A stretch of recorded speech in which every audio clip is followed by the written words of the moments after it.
Salty butter, no need for caramel. Chewing on the kernel, sitting with a colonel, 3-course meal. First is the kernel, smelling like popcorn. Call me Mr. Colonel. Heat up the sauce, turn on the stove, just like your tic-tacs. Pop, pop, pop, pop, pop, pop, pop, pop, pop, pop, pop, pop.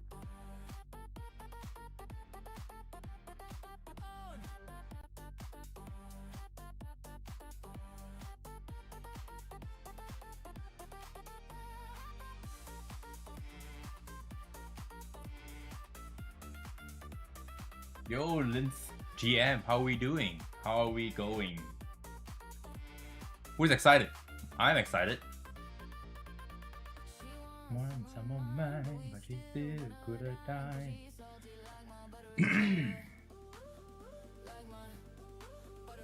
Time to get ready for the HYPERTALK, hey.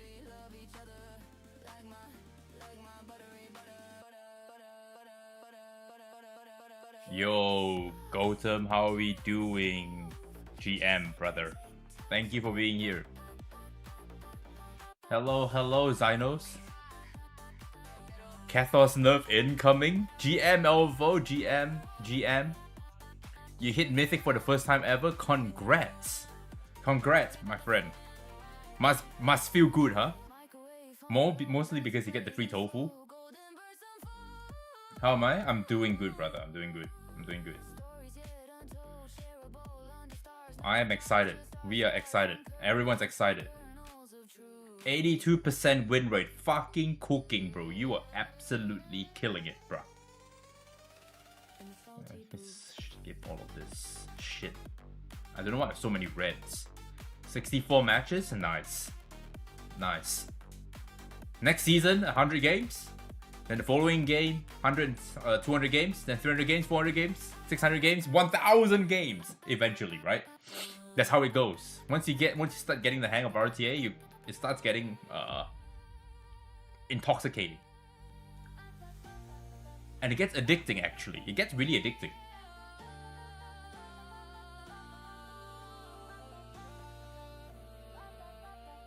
Eventually, 100%. 100%. Let's put Pornova back in here. So, how many of you are excited? HYPERTALK. Who's excited? Let me know. I'm excited as hell. Oh shit, I need to press auto here.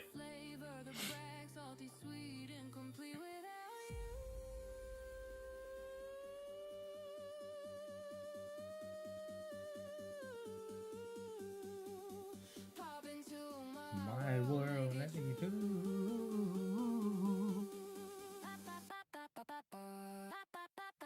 Need to see the new kinetic character? Yeah, I'm wondering who is it going to be. That's the real question here. Really curious to see. I want to see what they have in store for season SS4. Time really flies. I feel like I just watched the HYPERTALK for season SS3 like not long ago, and we are already at season SS4. Time really flies now. Maybe it's just a thing that happens when you hit, you know, your 30s. Everything just goes too fast. Everything just goes too fast. I don't know. Maybe it's just me. Life's too short, man. That's right, life's too short.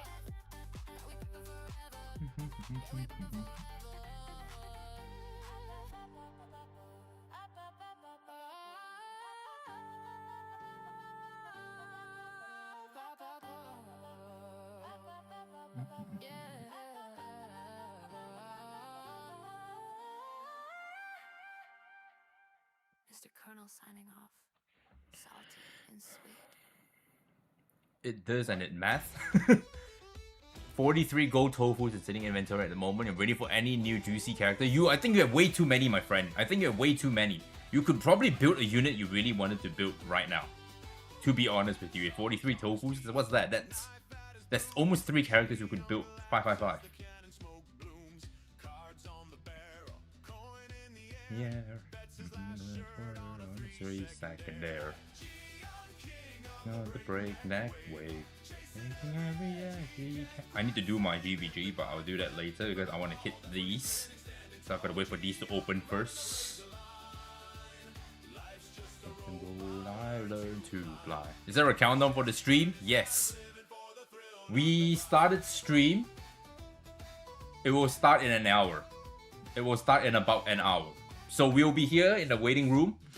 I'll do my dailies. I'll do some of my Amber track because I kept this so that we can do it. And I'm also a little busy. And then we're gonna watch it together. We're gonna react together. It's gonna be fun. It's going to be a fun time. Touch me down. Oh, G young king of the breakneck wave. Very that she can quite save my When you're 15 years old, 1 year is like 1/15 of your life. 30-year-old is the same 1/30 of your life. So basically, feels half as long. Rip Uncle Life. True. What are you doing? Is this guy going or not? Come on. There we go. Is there a counter for I got that ready. Hoyan is usable at 114 anyways. Yes. 100%. You thought that Hoyan about building Hoyan but installing? Hoyan's pretty good. I made a tier list about like last season push. If you guys have been using it, hopefully you guys enjoyed it. Kofi GM my goat. How are you doing? We turn 30 later this year in October. Rest in peace. I'm telling you, my friend, once you hit 30, oh fuck, everything changes. Time flies like that. One click of your fingers and you know you're 31. GM Falcon, GM Geo. Wow, many people coming in. Love it. Mischief Misfits, GM.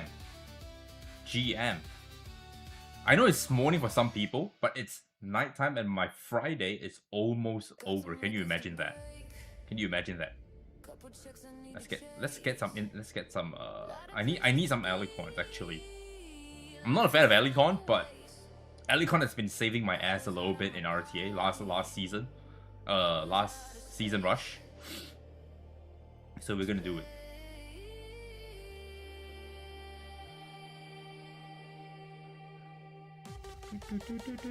Just finished work, excited for the stream. Let's go. Glad that you're gonna have a watch party with us, man. I'm glad to have you here.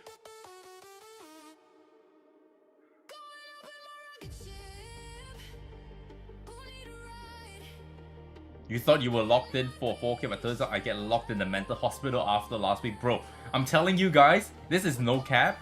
I'm not kidding. When you play in the last week, there are so many fucking demons that wake up. You don't see them play RTA ever, but then the last 2 weeks they start playing RTA and they're absolute monsters, bro. They're monsters. Show me PvP units. I'm gonna make an account review at the end. So, what do you want to see? I'll show you. I'll give you sneak peeks.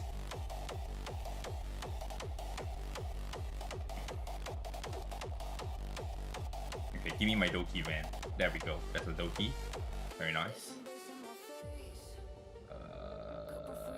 We'll put one over here.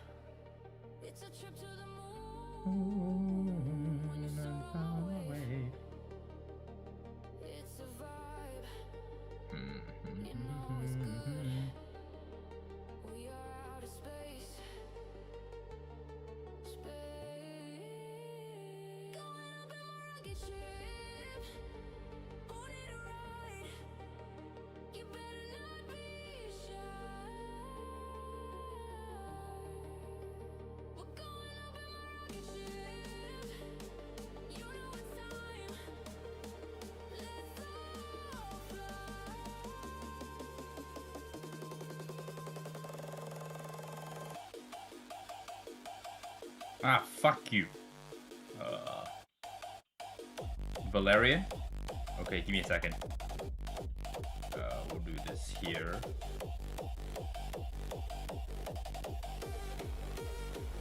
Okay, we got it to plus 11. Okay, chat. What makes you...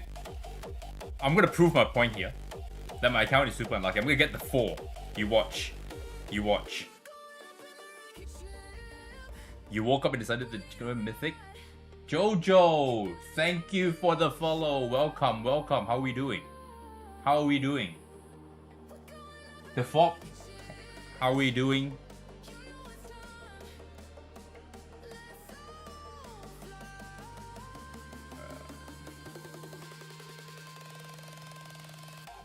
I'm gonna get the 4. Watch, ready?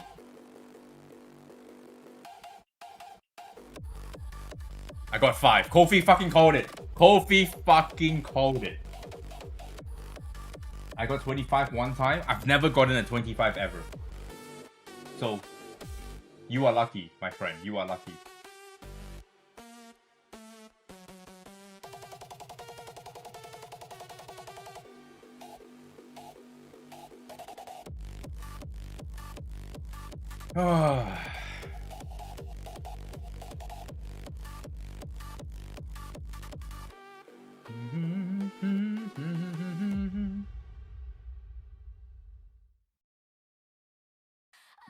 I have a strong feeling that our next awakening is going to be a dark unit because we've gotten light, we've gotten RGBs, so we haven't gotten a dark one yet. So we're going to get a dark one, but who? I'm not sure who. Felt good to cleave every draft I faced. Finished Mythic with 82% win rate. I thank all my supporters and friends.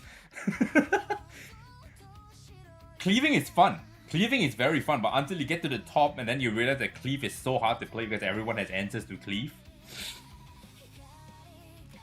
Kachi the Goat Awakening? Hey, could be. Could be.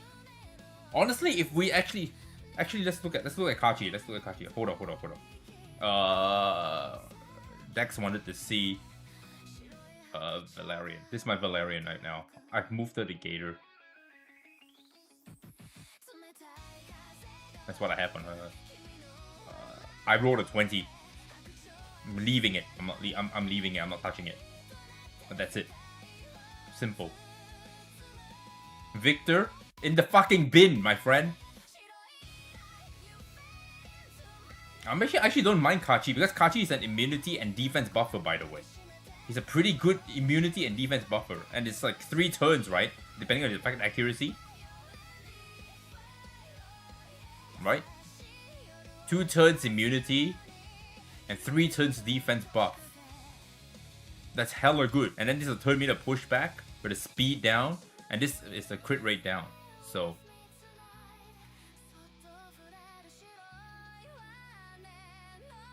Marvel all going to be gods here.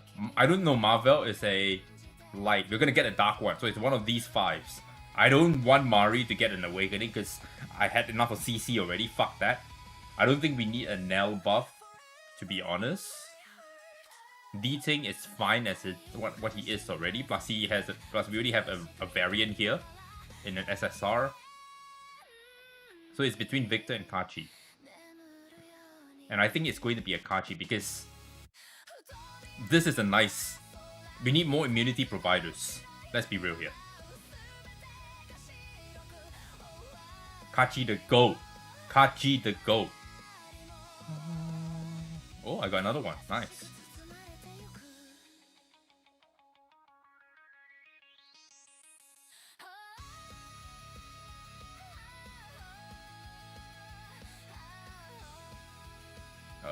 What else do we need to do? We've done this. We've got to finish this off. Hopefully Victor. Nah. What's Victor gonna do? Do we really need more DPSs? I think we need more supporters, no? Gold immunity buff? Imagine being perma-immune. Imagine. Imagine if he presses S3, you cannot get CD up.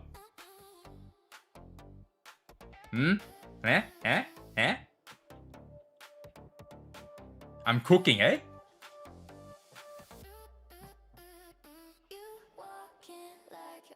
Arui's Day GM. How are we doing, my friend? Are you excited? How high did I climb? Here. I'm at 4K at the moment.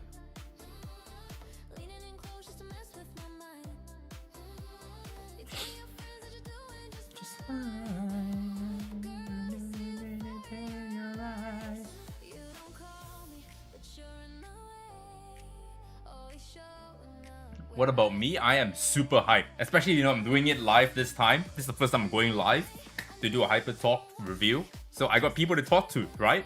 I got chat. How any tips for clearing Inferno, Aurora, and Hoyan?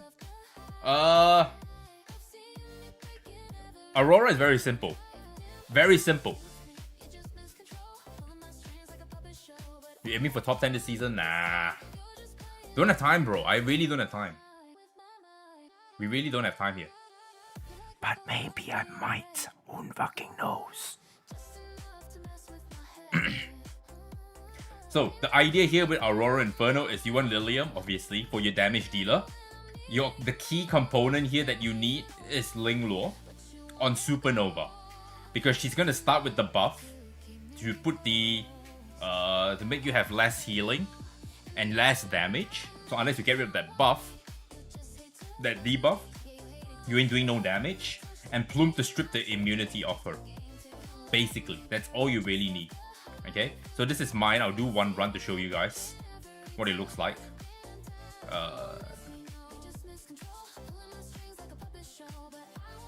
So she'll do this attack, and this attack is what's gonna put this shield up. You need to get rid of it by healing, right? And Link can do that for you. So let's see.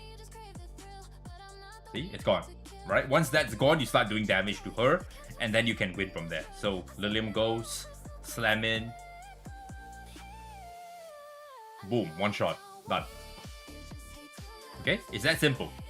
It's that simple. I'm gonna bin that. If I hit Masters this season, do you think I have it in me to hit Mythic next season? Yes, of course. To get to Masters already is a good job, man. To get to Masters already a pretty damn good job. Because it also means you didn't really play much, in my opinion, Rusi Day. The D-Ting is good. Yep. My chat is not showing my Twitch chat for some reason. It's annoying me at the moment. Give me a second. Let me try and close this and reopen it real quick. Give me a sec. Open up my bot. Yeah, I don't know why it's not playing my Twitch chat properly. So I'm not reading the Twitch chat as well as I'm supposed to. Which is low-key annoying. But what can you do? Right? Jojo, hope you're doing well as well. Hope you're doing well as well. I'm only just starting to see that because I got a little nice little pop out for my Twitch chat as well.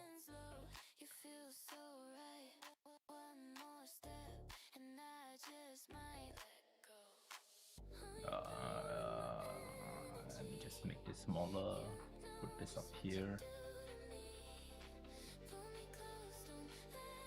Okay. Take it till we die. I gotta do my Etheria as well.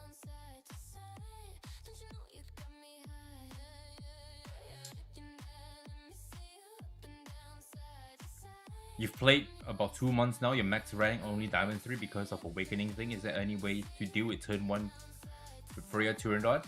So the thing with Freya drafts, right? The thing with Freya drafts is that they want to play more CC-ish than you would like. Yeah? And so if they're going to be doing that, then you need to prepare for it. Turandot is more of a cleavy situation, to be honest.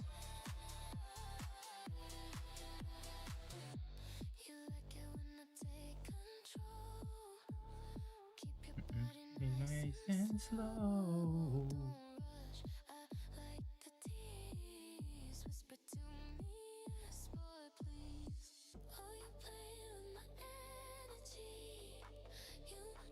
Oh, what do you mean I didn't kill? Fuck. Don't attack you. If I see you, if I don't see you, I don't attack you. Fair? Oh, I'm dead. I'm fucking dead. How do I salvage this?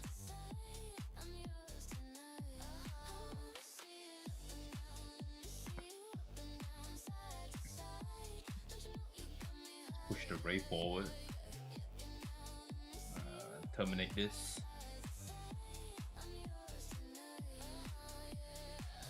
Kill this.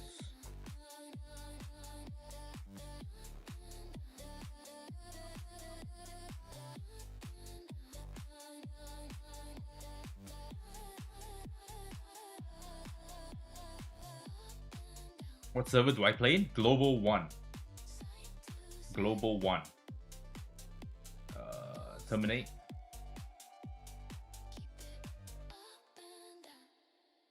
I shouldn't lose this. I'm not gonna lie. I should not lose this. Okay.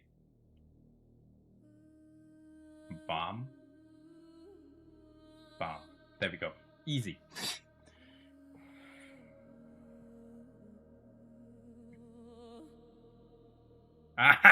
Found you. I found you, Lisa. Nah, I'm not gonna hit you. I'm a nice guy. I'm a good guy. Which one looks easier? Fuck it, I'll hit this one.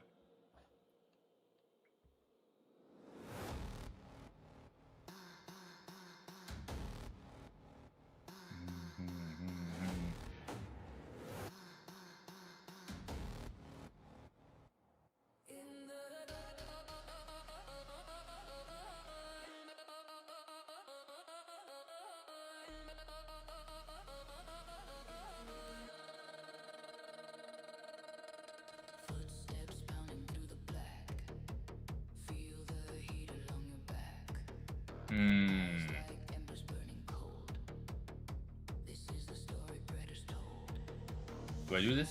Let's try this. Oh my god, he's faster than me. What do you fucking mean?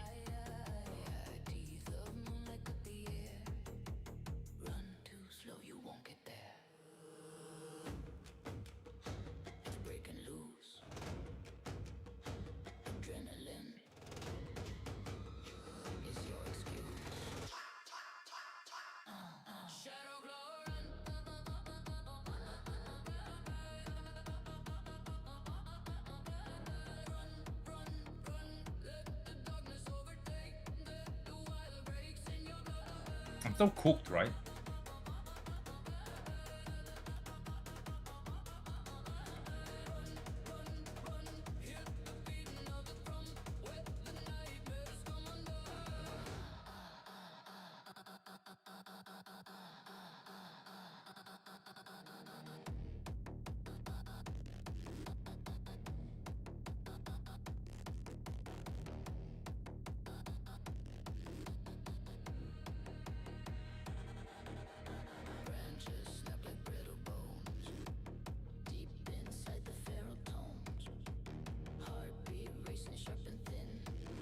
Yeah, I'm so cooked. I'm so dead. Oh my fucking god, bro.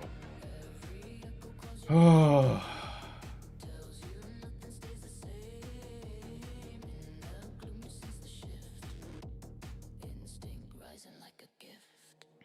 Yeah, I'm dead. My Doki is too slow now. I forgot. I had to use something faster. Let's go back in again. Let's try it.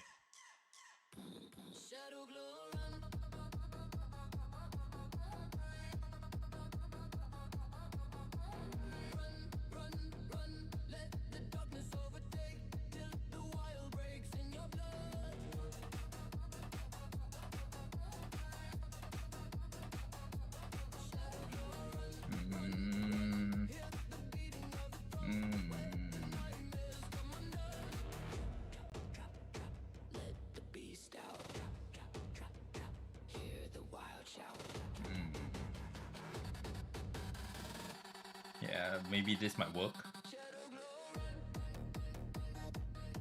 Who the fuck makes a 300 and... This is like 310 speed. Fucking madness. Actually.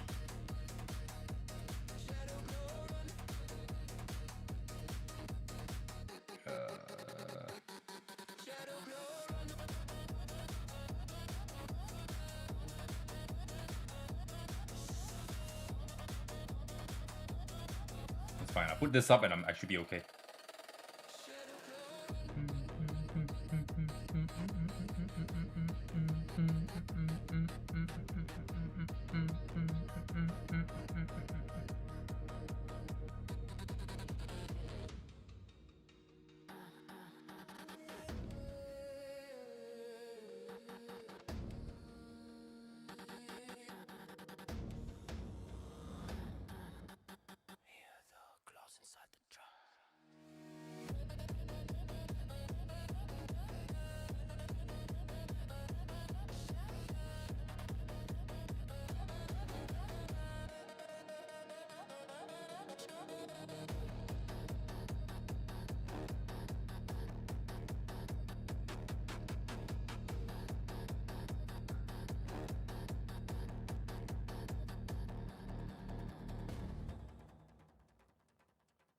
You go away.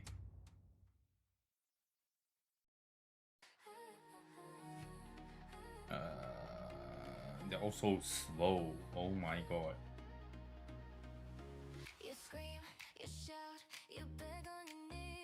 Your Ray Mary is 315 speed? What the fuck? What do you mean 315 speed?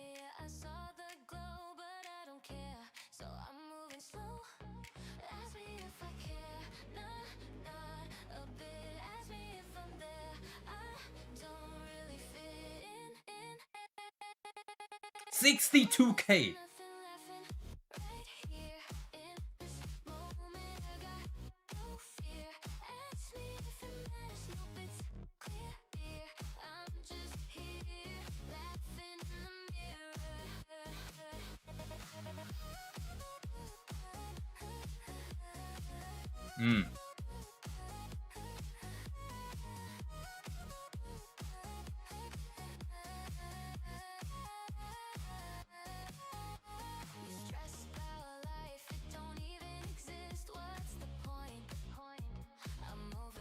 You're a turn 1 cleave fanatic, Cac W.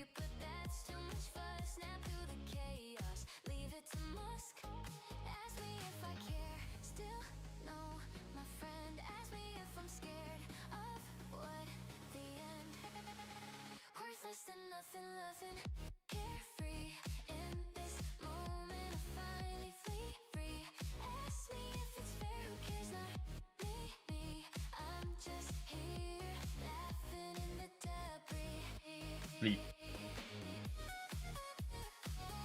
What do you mean you got your shit back? What?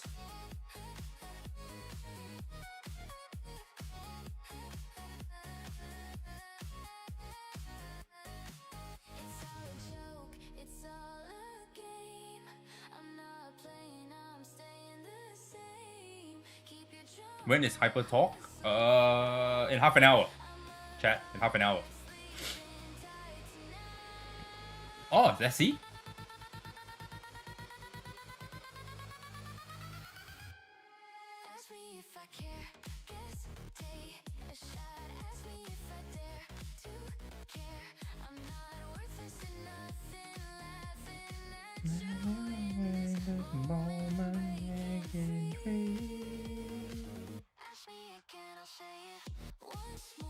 Is Hoyan good in PvP? Hell yeah, bro.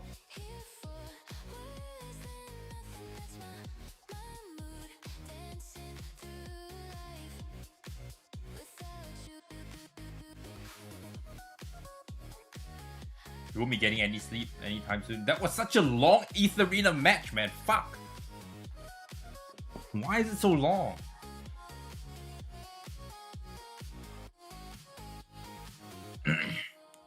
Hana, thank you for the follow. Thank you for the follow. It's showing me my follows, my chat bot, but it's not showing me the chat in thingy.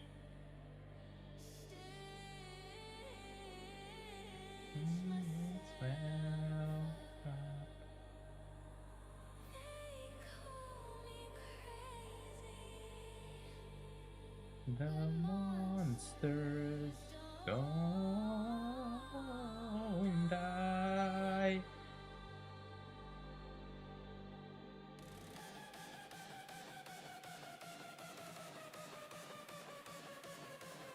Hello, my fellow merchant. Bro, I'm not a snake oil merchant. Oh my god.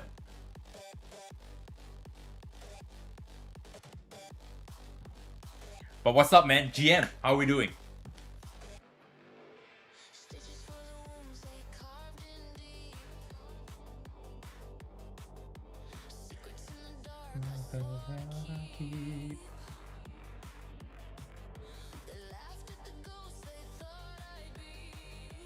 You play another turn-based game other than this? Nah, I don't have time, bro. The only other turn-based game I play is a card game called Riftbound. Because that's all the time I have.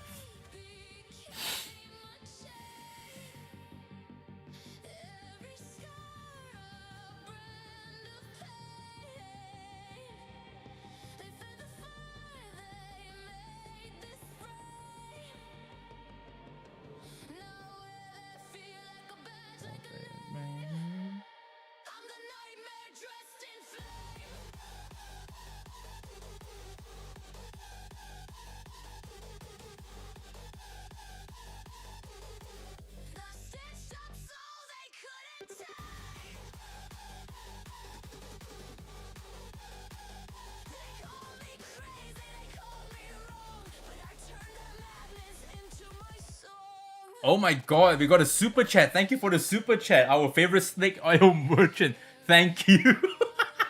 I am not a snake oil merchant. Holy fuck. Bro, I sell premium quality oil, okay? What time's the hyper talk? 30 minutes. 30 minutes. Just stick around. Stick around. Just watch the stream, bro. Watch the stream with us. Enjoy. And we were gonna get there.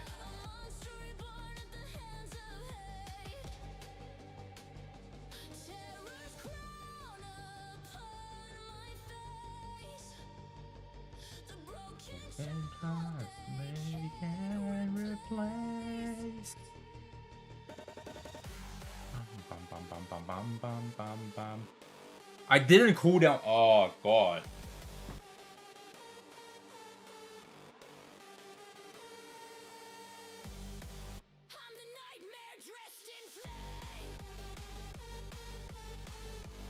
So this is how you deal with this cancer character, correct? Victor Awakening, you think so?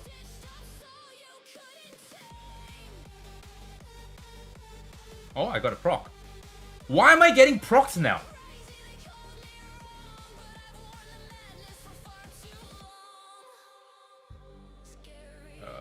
This will kill.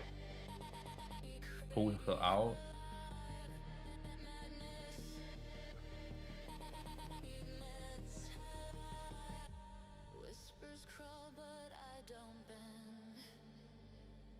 This is my beginning, my night end.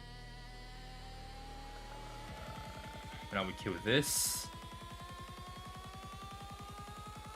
Now we kill this.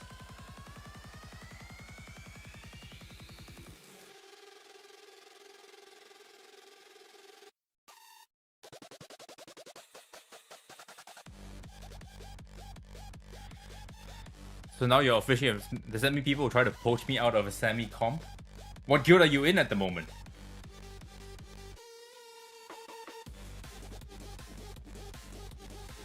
Are you in my Discord server? You should put up a... You should put up a waitlist. Apply to guild and be in the waitlist.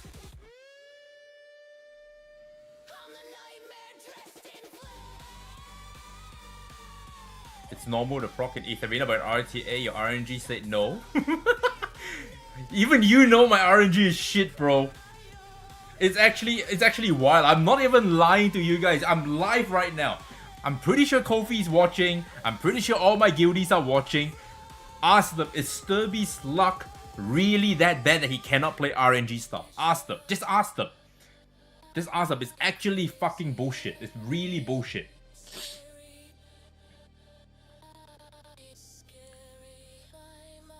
You know this thing where people take Santic, right? They take this Santic guy, and your best bet is to take this girl, right? You take this girl with this plus insight, and you go in and you just go, well, you can try to cool me down, but I'm gonna resist. I'm gonna push to the front, and then I'm gonna press S3, get all my skills back. You know that kind of shit? Doesn't happen for me, man. I'll pick Aya, and my Aya will get cooled down, and I lose the game because of that. Your account cursed. I'm watching on Discord. See? See? Falcon is here. You know, Lisa is here. They're all saying the same shit. My account is actually fucking cursed. Aya is a fake character. Not fake for a lot of other people. Fake for me though. It's fake for me though.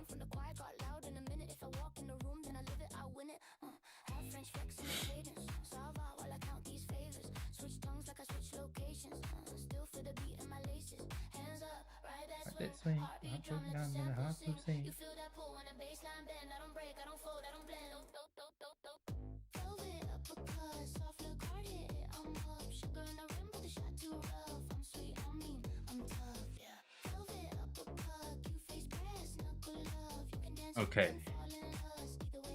You're the leader of Gooners Inc. Right.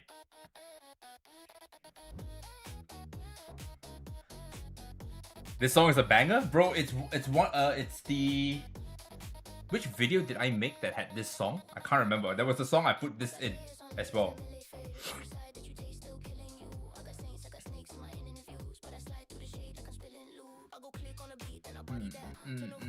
You know what? I'm gonna check it.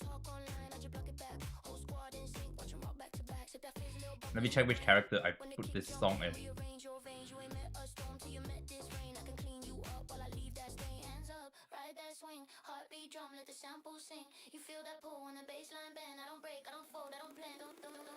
It's Xuan Li. This is in Xuan Li's song, character video.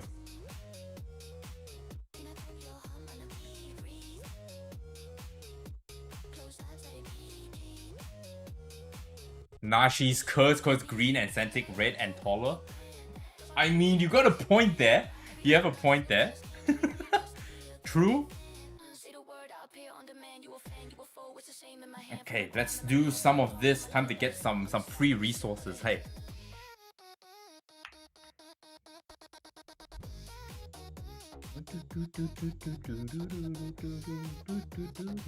Let me move my camera a little bit as well. Just move me in a bit more this way. Okay, there we go. I don't think you saw much difference. That's good.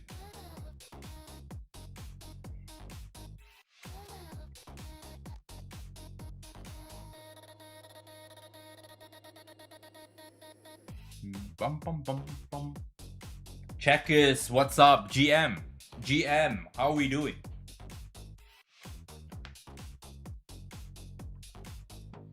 Why there is no auto on this? Oh, this is hard mode. This is hard mode. Hard mode, you don't have auto. You have auto battle for all the stages that you need to run around collecting chests. But the mini bosses and the actual bosses, you have to play it.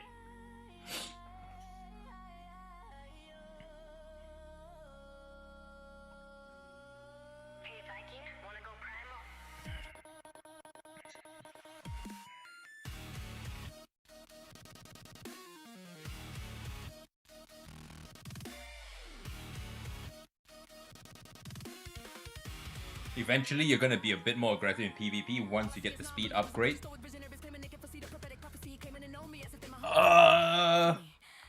What kind of threshold are you looking at right now? What's your top speed?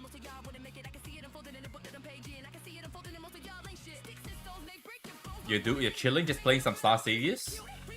Everyone's playing Star Saviors, apparently. Because I think a new character came out, or something like that.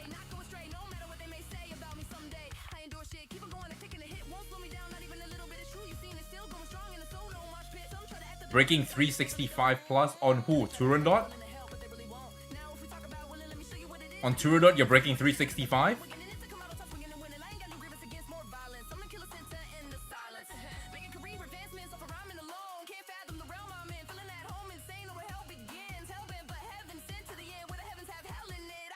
Bro, you're faster than me already. Fuck this. This is cringe. Wait, HYPERTALK today? Yes, that's why we are live. We are here as a watch party together, to watch it together, guys.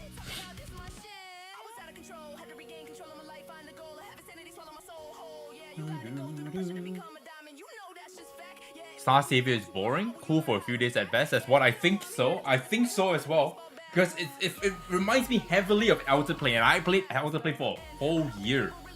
Really sweated the fuck out of it because they promised us RTA. We got one season on RTA, then they moved to Japan to cater to Japan, and Japan said, too stressful, no PvP please, just give me boobas, give me titties, give me ass. And they went that route and became a full Gooness Inc. And I was like, I'm out, bro, I'm out. Is Etheria a good game? I mean, you're watching it right now. What do you think? I think it is.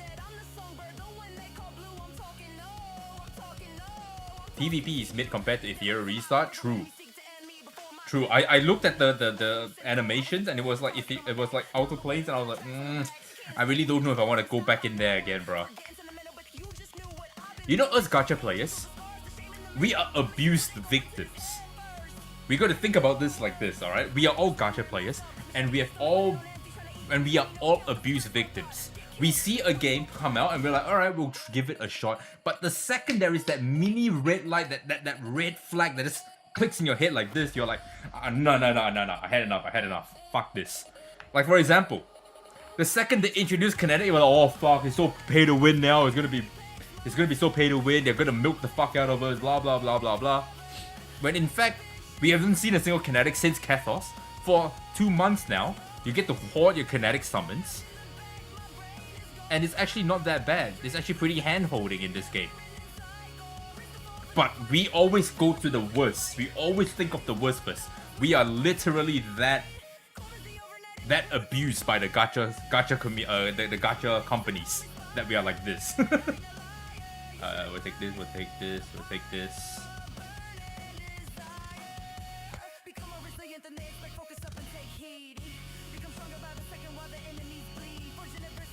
We're still here since the launch. I think ER is good enough. ER is pretty damn good. It's a pretty lax game. The only time you're not lax is playing RTA. I'm not gonna lie to you.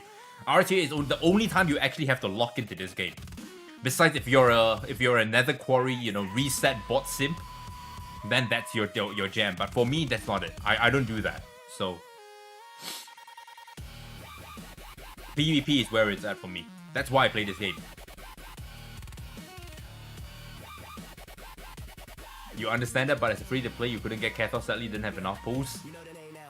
How many do you have now? How many pulls do you have now? Is Jiang good for PvP here? Jiang is mainly PvP. Jiang is mainly PvP. How much speed does he need? It depends on you. It depends on you. It depends on how you want to play him. If you just want to use an anti-cleave, you can play about 250 speed, and that's enough. But if you want to play, you can play him a little bit faster as well. What do you think about the gap between newbies and veterans? There will always be newbies, there will always be veterans, and this game will only get better with time, because at the end of it all, the newbies will always get a head start in progression more than the veterans get upgrades to improve their game. Does that make sense? Because when you're playing this kind of game, the newbies will always get, you know, the level upgrades, the account level upgrades, you get more stamina, you get more farming, you can always push yourself into the late game. And then when everyone is in the late game, it's really not that different anymore. It's not that different. For us to find ourselves a very good upgrade on our units, it's gonna take us fucking forever. That is the gameplay loop that we are in, right?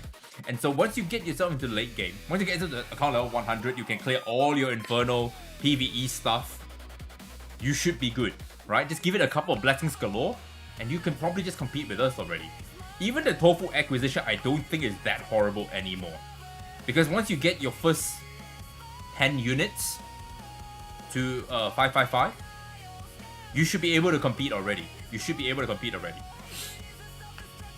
Yeah, and good, and the new catch-up mechanic as well that they have right now helps you really get there fast. Min-maxing is a real chore. That's the gameplay loop though. That is the best part about this game. This game is not so much about okay, we don't play until we get this big bad boss that we need to beat again, or this new storyline that's came out and we need to play this game till we finish the story, beat the boss, love the story, and then log out for 2 months, wait for the next big patch and play again. This gameplay loop every day you're playing. You are trying to make minor adjustments here and there in your account. It's an everyday thing, which is what I like about this kind of game. Is you do it every day that you don't even notice you progress. Does that make sense?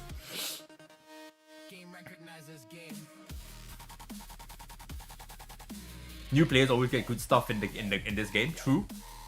True.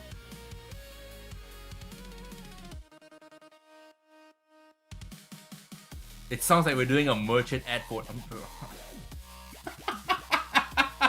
Bro, I am not selling the game, okay? I'm honestly talking about my experience in this kind of game, because this is the kind of game I like playing. This is the kind of game I like playing, okay? There's always something to do. That's the cool part about this game. There's always something to do. There's something you can min-max. There's something you can tweak. There's something you can theory craft. It's fun. It's honestly fun.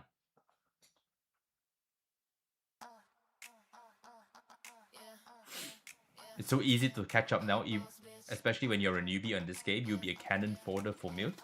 What do you mean?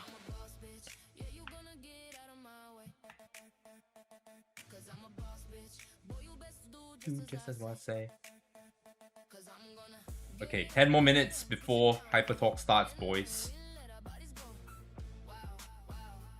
We're getting another gold ladders for anything. The second we get anything update, we're definitely gonna get more. Yes. The cool part about this game is you get to bully other people. It's bully or get bullied. Let's be real here, okay? Let's be real here. Yes, this RTA is all about being bullied or you bully. But that's the fun of it all. That's the fun of it all.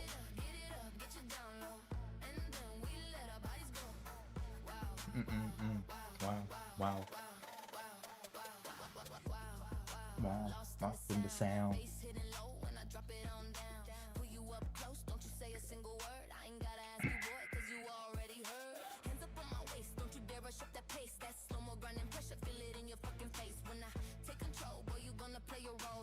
I'm not gonna lie, Trendy really made this so much easier. The Amber track. This game is so free to play, bro. Like, honestly speaking, really logically think about it, this game is actually pretty free to play. So we can't really fault their gacha revenue, to be honest.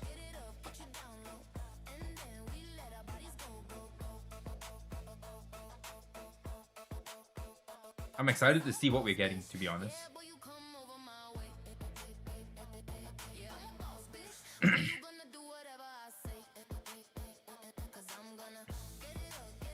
More levels on Amber Track? You sure? Do you really want more levels on Amber Track? There's no way you just asked for that. Unless you're finishing too quickly. There's already leaks on Tap. Yeah, I'm trying to stay away from leaks so that I get a nice surprise. I want to be hyped, you know? I don't want to just know everything and be like, oh, I want to see what the release is all about, blah, blah, blah.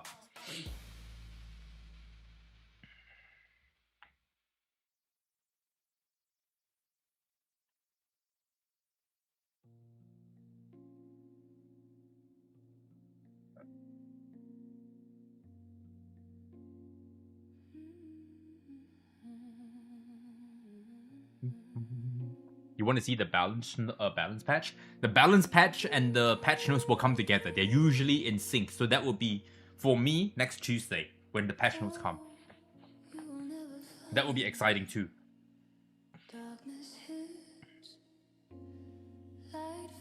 Fade away. I recall steps through my mind. Morning used to bring a smile. I agree this game is free to play friendly. I have watched that guy, a turn 3 player who is failed FTP reaching Mythic 3 as a turn 3 monster. What the fuck is turn 3, Lawrence? Can you explain to me what turn 3 is? How the hell do you have turn 3? Don't ask me where I'm going. I don't know my way back home. All the love I thought would save me turned and walked away.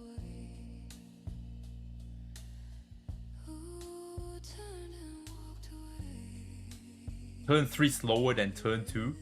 How the fuck? Basically Bailcom? I'm still not understanding. So what, you play Beyonce in turn 3?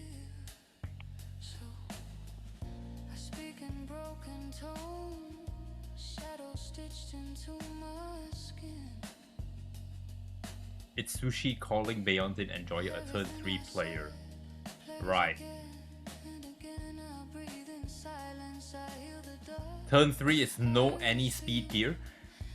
Okay, so what that means in my term, because I come from Epic 7, we call that village. We call that village gaming.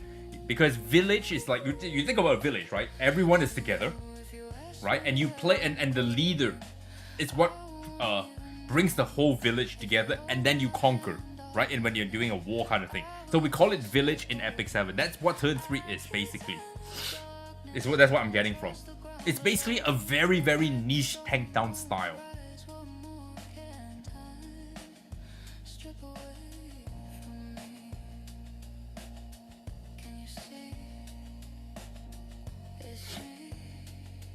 By the way, always have your coffee, boys. Always have your coffee.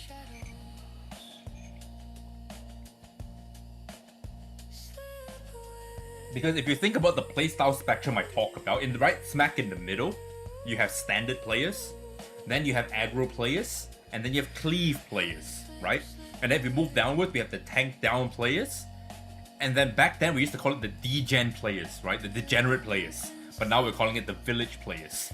So that's what I think turn 3 is what Sushi's referring to. 7 more minutes, boys. 7 more minutes.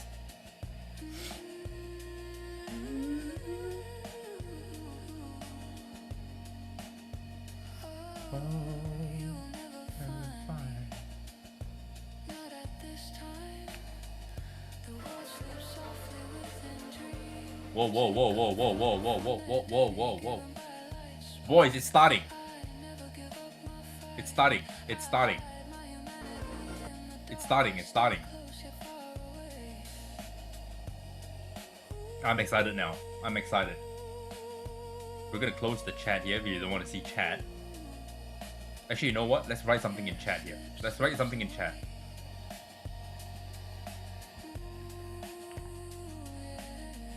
Let's write something in chat, shall we? Okay, let's put that here. And then we'll come back to it. I'm gonna pay attention to it right now. And then when it comes down to like the last 1 minute, we'll get ready for it. Okay, I'll turn off the music. We'll turn the volume a bit louder. And then I'll turn myself down a little bit softer, because that's the highlight is to watch the whole show, right? You call them desperados?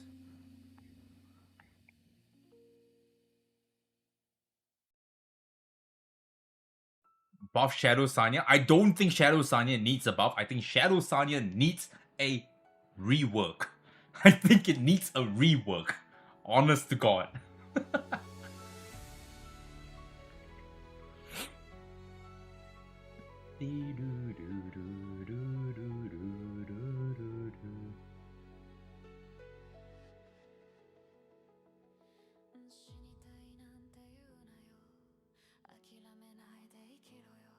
Just let me delete 2 random opponents with S3, you're fine.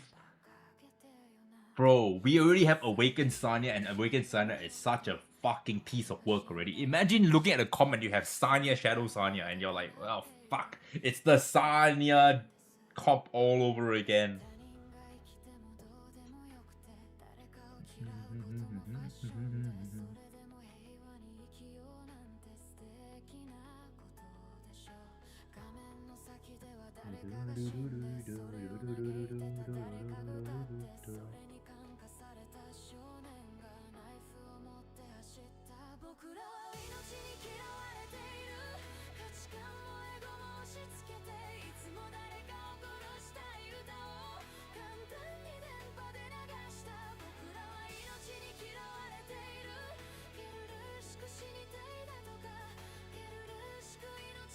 Four minutes. It's at 4 minutes now, boys. It's at 4 minutes now.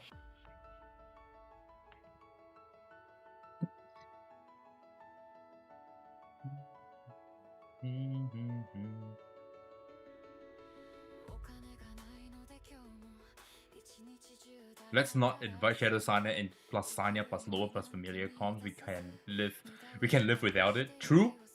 True.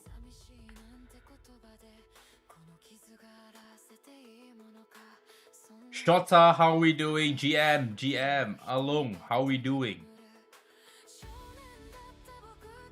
You watched Artist's recent video and he leaked. We won't get a kinetic this next season. Yo, for real?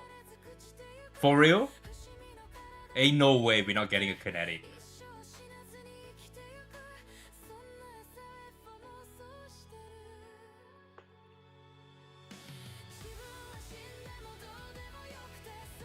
If we're not getting kinetic, that means next one is going to be an LD, right? And we got Trendy last with a dark, so we're gonna get a light one next.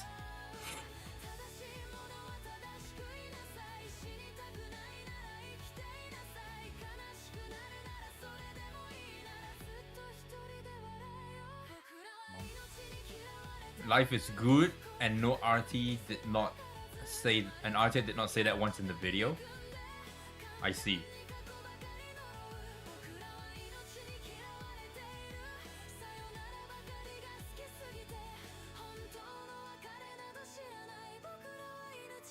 We just won't get one start of season, you think?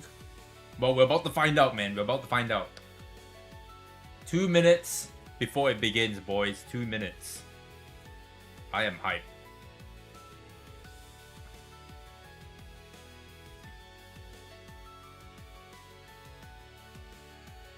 Kinetic will always be RGBs. True? Okay, let's finish this stage. Let's wrap this. And then we can exit. And we'll chill out for a bit because we're going to start to watch this and get this ready. Okay, let's get rid of this. And then let's pause the music.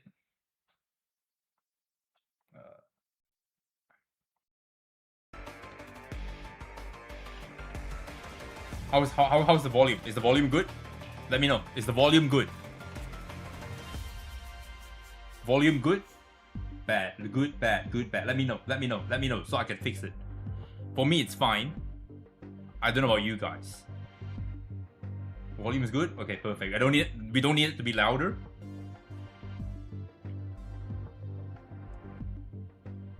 We don't need it to be louder. I'll make it a little bit louder, just that little bit, okay? Let's try this. How's this? Better?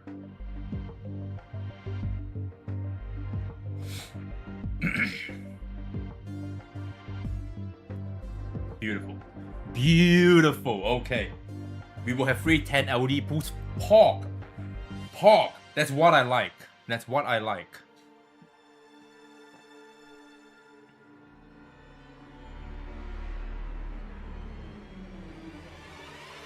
20 seconds, boys. Oh my god. This is like the most exciting time of fucking Etheria restart. The HYPERTALK, the balance patch, then the new season. What's up, Eddie? What's up, Eddie? How are we going? GM, you just came in. Last 5, 4, 3, 2, 1. I'm gonna shut up very shortly and shh. Hello, Hyperlinkers. Welcome to the official Etheria livestream. I'm your host, Chris. Long time no see, everyone. I'm Marcus. Today we're bringing you a special preview of Etheria Season SS4. Marcus and I will reveal upcoming content and updates for the new season. Before we begin, let's take a look at the HYPERTALK schedule we've prepared. During today's program, we'll share all currently known information about Season SS4, including the season theme, new animus, new gameplay content, and the seasonal events. During the live stream, we'll also be handing out special redeem codes, so make sure to keep watching and don't miss the rewards or the SS4 news. Before we talk about SS4, let's quickly review what happened in Season SS3. First, players could obtain a large number of free cosmetic rewards in the Summit Arena through the Summit Pass. Players who reached the Platinum rank in the Summit Arena also obtained an outfit for Lilium called Volt Phantom. We also crowned the first EWS Global Finals champion. Congratulations to the 2025 champion, Kecker. We are currently designing Kecker's exclusive championship outfit. Let's now take a look at some highlights from the EWS 2025 Grand Finals.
During the EWS 2025 finals, game director Jack also delivered the annual presentation and revealed the roadmap for Etheria's entire year. Whoa, we're getting In SS3, Etheria also hosted its first Etheria Union Championship.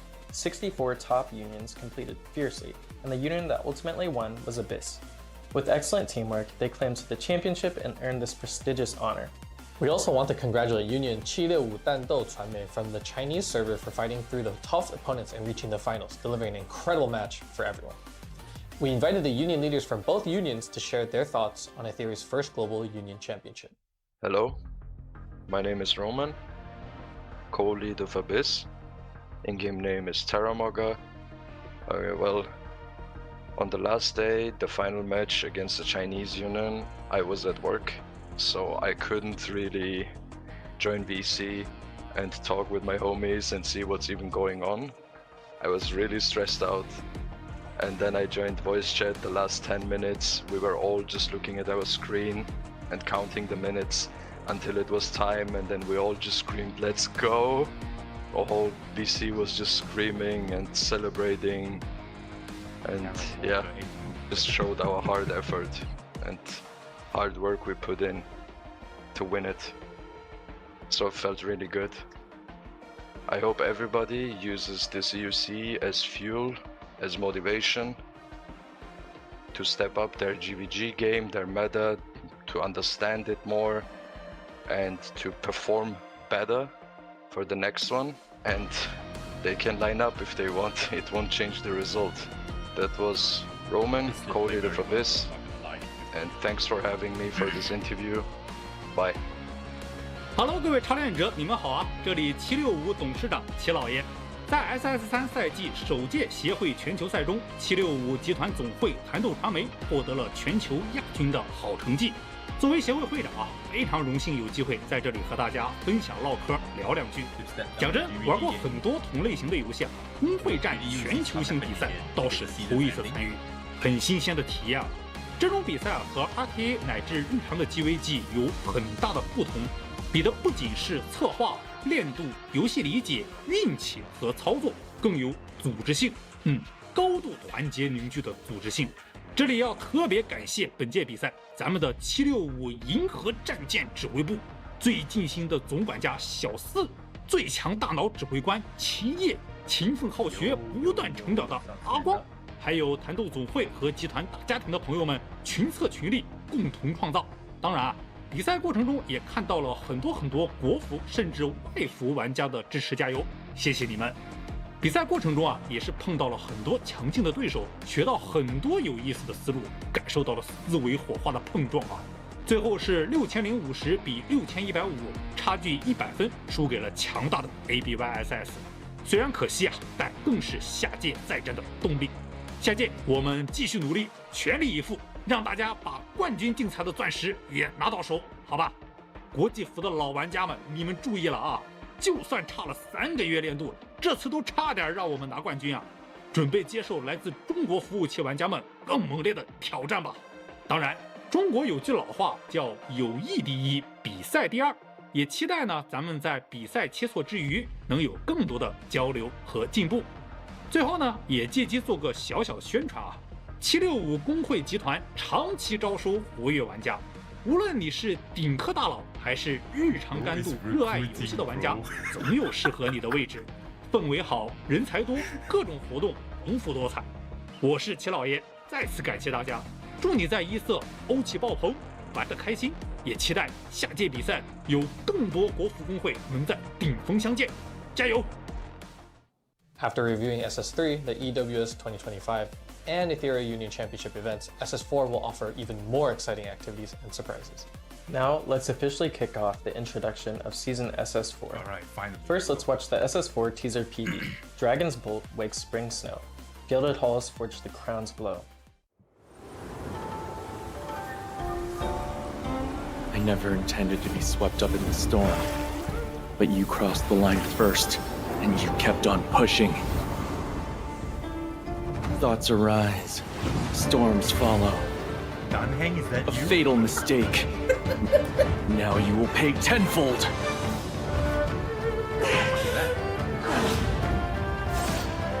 It's Sharon! Sharon! It's Sharon! It's Sharon! Wait a minute. Who's that? Is that Leanne the back? Kid?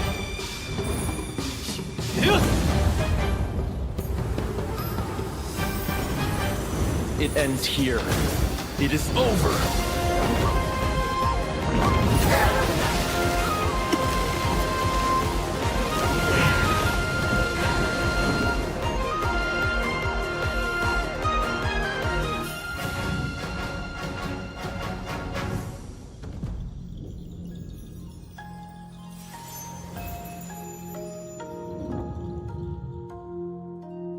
The dust has settled. The debt is paid. From here on, the path you take is yours alone. Season SS4 is titled Dragon's Thunder Shattered Dawn and will officially start on April 9th. From the PV, you can see that the visual style of the new season is very grand and luxurious. Next, let's look at the seasonal cosmetic rewards. Hyperlinkers can unlock the Contender Realm skin Snow-Veiled Dragon Manor via the Summit Pass. In Summon Arena, you can unlock new seasonal outfits for the Hyperlinker and Chaku, Abyssal Dragon Phantom and Inkborn Dragon Chant for the Hyperlinker, Cornucopia for Chaku. There's also a new Animus skin available for Brocade Plumage. The season will also transform the in-game Hyperlink Pass into a seasonal pass. Its duration will now align with the season length, and the rewards will greatly improve. After unlocking the Premium Pass, players will receive additional materials and a unique Animus outfit called Sunlit Sea. They actually gave us a skin. At the start of SS4, a season celebration event will begin. Completing the 7-day login event will reward you with a Crux selection box, a Wish of Projection chest, and a Quantum Cipher box, where you can choose one Anima SSR Animus released in SS3 or earlier. To celebrate the launch of the season, a 1 week's Blessing Galore event will occur. Be sure to take advantage of this and stock up on Investigation, Threshold, and GP Outpost. There will also be a 2-week Animus Reconfigure event. Players can reset up to 3 fully built Animus. The Summit Brawl mode will appear several times during SS4. The first Brawl will take place in the second week of SS4 and will follow the rules as SS3.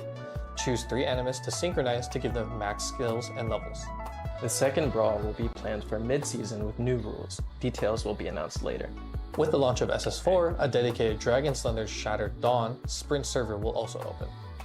Designed to accelerate growth for new hyperlinkers, the sprint server features exclusive events including 14 days of double drops for rapid resource farming. Complete the hyper rank up missions to secure powerful module sets and boost your combat power instantly. Plus, dive into the reward packed Hyper Camp and join our community exclusive Hyper Camp events. Also, season balance adjustments are on the way. Our developers have already finalized the main plan for these updates. Check out this quick teaser to see what's coming next. Hello, Hyperlinkers! I'm Vice. I recently went to the Etheria dev team to sneak a peek at some potential balance adjustment directions for the SS4 season. Now, let me share this little leak with you all. To start things off, let me reveal the balance changes coming to these Animus. First up is Lilium. Her exclusive passive, Flash, hasn't been giving her much of an edge in the current offensive meta. For this update, we're focusing on enhancing Flash by adding more utility to its existing immunity. This should give her many more opportunities to stay on the offensive and dominate the field. Next, let's talk about Heinrich.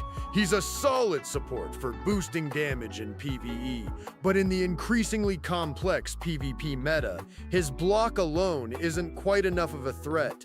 That's why the devs have decided to add control abilities to his kit for SS4. No. We're excited to see him back in action and making big plays. Oh, shit. The next Animus is one I know many hyperlinkers love for her cute looks and unique skills, Palin.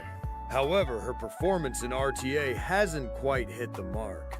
To address these pain points, the devs are adjusting her skills. Threat actually is now a golden effect The for threat us. effect Holy applied by fuck, Palin will they now did it. become a golden effect, meaning it can no longer did be it. dispelled. Moving on to Asal.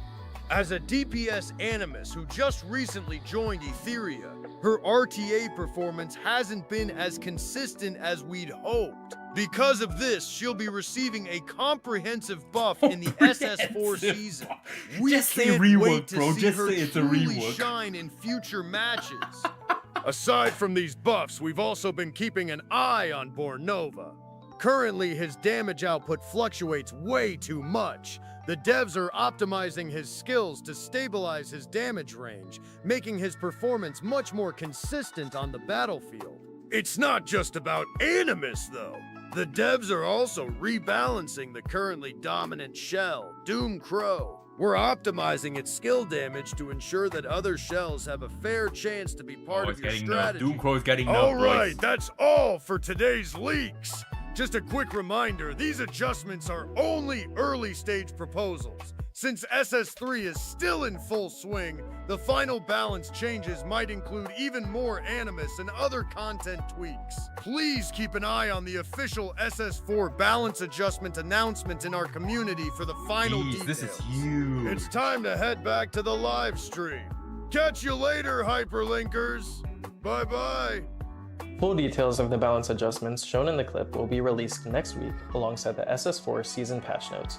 Stay tuned to our official channels for the latest updates. After introducing the season theme, let's take a look at the new animus. First, let's watch a PV introducing Xuanqi, the younger brother of Xuanli.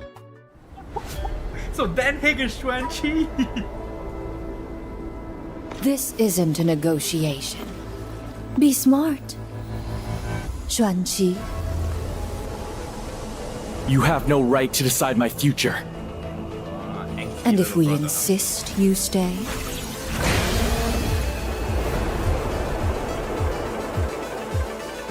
Then I'll smash this place with my own hands.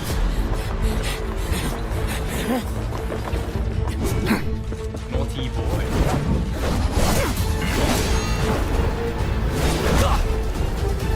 Oh my god.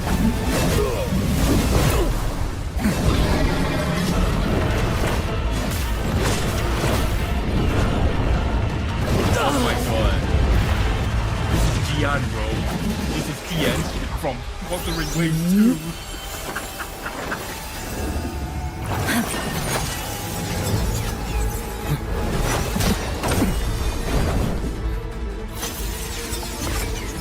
You think you alone can escape your father's control? Just because you can't, doesn't mean I can't. Naive. The naive one is you.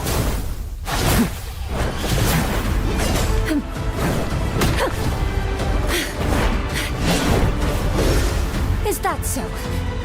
Then let your sister teach you properly. I'll show you what rules really mean. We'll see about that. Do you still have the skill for it?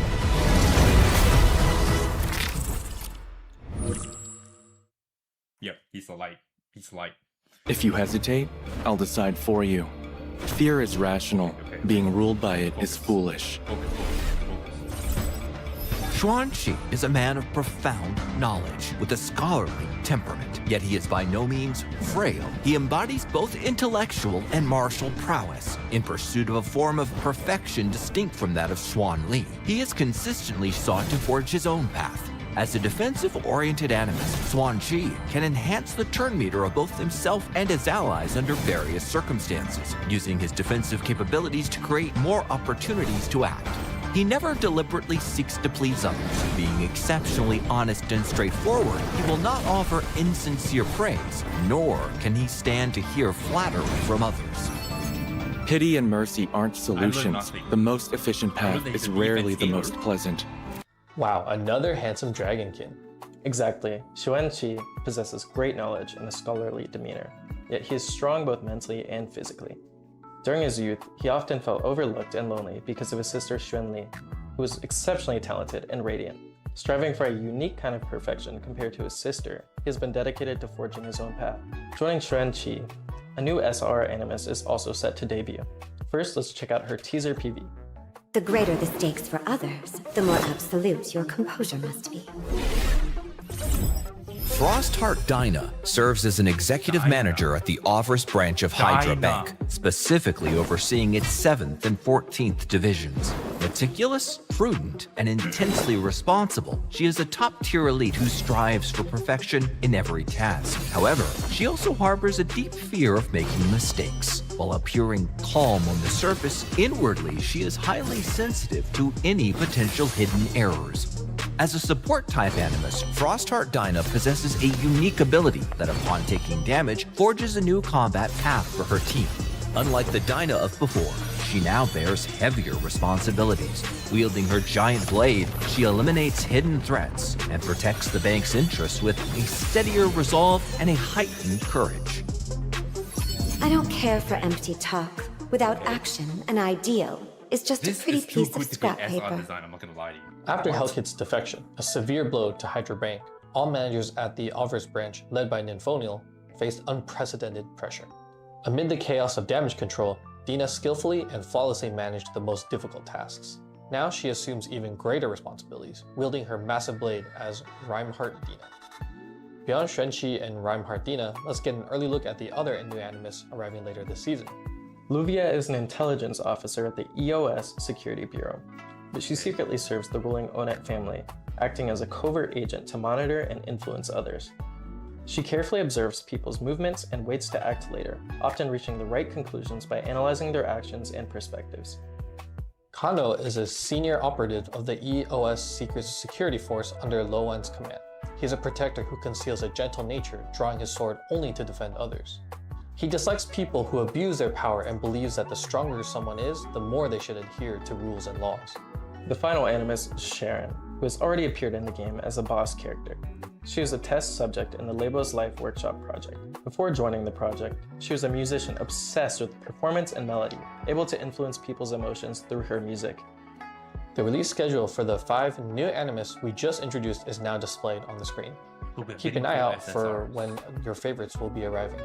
The SR Awakening Animus in SS4 will be Kachi the Guard. Players can view the Awakened skill details on the screen. Alright, after talking about so much new seasonal content, let's take a short break and move into the reward segment for everyone. Alright, this round we're giving Hyperlinkers a preview gift code. New code, boys. It's now New code. displayed on the big screen, so take a screenshot and redeem it in-game. New code, Now boys. let's continue with the SS4 season content introduction. Next, we will focus on 2 new major systems coming in SS4. Currently, Etheria's progression involves skill levels, modules, and shells, all connected through matrix levels to create a complete synergy. And now let's introduce the brand new progression system, Tactical Imprint. Tactical Imprint is a cutting-edge enhancement device. Equipping a Tactical Imprint will significantly boost an animus's combat abilities. Imprints can be shared across different animus and saved directly within your loadouts. The passive traits provided by imprints will offer more tactical variety, making every battle more dynamic and engaging. Beyond passive traits, each imprint features 4 fixed sockets. By inserting components, you can enhance the base stats of your animus. As for how to obtain these components, let's take a look at our new smart factory system, Hyperkernel. Hyperkernel is Etheria's latest smart factory system. It centers on the combined combat power of Hyperlinkers and Animus, providing comprehensive resource support, power buffs, and tactical upgrades. Hyperlinkers can upgrade the Hyperkernel to remotely control fully automated factories and collect materials produced across various facilities. Once production is complete, all supplies will be delivered directly by AI drones, efficiency at its finest. The energy core is at the heart of the hyperkernel. By upgrading it, hyperlinkers can unlock more factories and buildings. Both the tactical imprint and component forging mentioned earlier will unlock once your hyperkernel reaches level 4. In addition to producing materials for the forging components, the hyperkernel allows you to construct various support facilities. For example, the fusion workshop produces energy crystals, which are used to level up all terminal nodes. Hyperlinkers can also use these energy crystals to upgrade factory levels, expand the hyperlinker's home to increase your maximum stability, or gain global stat bonuses for all animus via the Hyper Research Lab. But that's not all. You can also dispatch animus on regional expeditions via the Hyper Agency for rich rewards or collect a steady stream of resources from the supply center. Many more intriguing buildings are waiting for you to explore. Next, let's take a look at the SS4 season event calendar. Starting with the SS3, to make it easier for players to distinguish updates, the team will label smaller seasonal patches with decimal versions, such as SS4.1. Besides 2 Wishbinder gift events during SS4, version SS4.2 will introduce an extra affinity summon where players can choose an Apex SSR Animus released in SS3 or earlier. The Module Forge event is also receiving a major upgrade. Starting in SS4, in addition to basic gear crafting, players will also be able to upgrade crafted gear. Simply click the gear in the event interface to instantly upgrade to max level, and stat changes will be clearly previewed. Not only that, you can also tune the upgraded gear's attributes. By consuming crafting points, you can repeatedly reroll the stats until you get results you're satisfied with. However, a reminder that stats obtained through the tuning feature can only reach up to yellow. After confirming your desired gear, click confirm to claim it directly. In SS4, the Dessert Party event series will be released. In addition to many themed activities, there will also be a brand new event mode. It's also worth noting that Etheria's returning player event is still ongoing. If a hyperlinker hasn't logged in for over 21 days, logging back in will trigger the restart time event. During the 14-day return path login event, players can earn many rewards and a quantum cipher box. Returning players will also get a special 3000 stability double reward bonus, a dormant coffer that can hold rewards up for up to 60 days, and a Covenant Consonance banner with increased SSR rates. The Etheria dev team has always been dedicated to providing a superior experience for all hyperlinkers. Throughout SS3, we've implemented numerous optimizations based on your feedback. That's right. For instance, in the final version of SS3, we introduced the attributes display optimization for all modules. For modules that initially have fewer than 4 attributes, the hidden attributes will now appear as locked stats. These locked stats can also be used in gear filtering schemes so that players can quickly free up inventory space. Of course, as we head into the upcoming SS4, our efforts toward continuous optimization will not slow down. The development team is currently working on a one-click gear upgrade feature expected to launch in SS4.2. Gear filtering schemes will not only allow recycling gear, but will also support one-click upgrades by selecting the gear and level you want to upgrade. Since we mentioned that players can increase their stability cap through the hyperkernel, the number of quick battles should also probably increase as well. The developers have received many requests about increasing the stability cap. Starting from version SS4.1, the number of quick battles a player can perform at once will increase from 10 to 15. Oh, and here's an important update. For the SR Awaken ordeal, Animatry Awaken, any excess permits will now automatically be converted and stored in the stability reservoir. Once it reaches a certain threshold, you can claim it as extra stability. Next up, let's take a look at the brand new Union log feature. The logs that previously appeared in the chat box will now be separated into a new function, allowing players to more conveniently view Union history in a dedicated panel. The Union impeachment system will also be optimized. Previously, only the Vice Union leader could initiate impeachment, but after the update, it will be available to all Union members if the Vice leader has also been inactive for a period of time. The Union front marking system has also been optimized. When marking locations, players can now add custom slogans. After entering marking modes and selecting a location, an input box will appear where players can enter their message. The system will apply text checks and character limits similar to player names. The defense lineup saving feature has also been enhanced. Players can now create preset defense teams directly from the defense setup interface without entering a battle. Hyperlinkers can now store up to 5 preset teams. The system is highly flexible and it supports partial lineups and even empty slots. This is big. When deployed, the system will intelligently fill battle slots based on your current roster until the team is complete. Even better, United Front and EUC will now have independent presets, allowing you to customize your strategies and formations for various competitions in advance. What's more, during United Front attacks, players will be able to view which animus have already been used and cannot be selected again. In addition to the United Front improvements, the EUC will also receive many optimizations. First, the tournament schedule will be adjusted so that each season will have 1 week to confirm participating unions and announce them, followed by 1 week of group stages and 2 weeks of finals. Due to the change in the tournament schedule, the dev team has also improved the member log feature. When the official EUC participant list is announced on April 13th, the rosters of all participating unions will be immediately locked. Only members who are officially registered on that list will be eligible to compete in the matches. All of these union-related optimizations will launch in version SS4.1. Please follow the official community announcements for detailed update information. That's about it for today's preview program. Etheria SS4 Dragon's Thunder Shattered Dawn will launch next week, so please stay tuned to the official community announcements for more detailed updates and balance changes. Bye everyone, see you next time.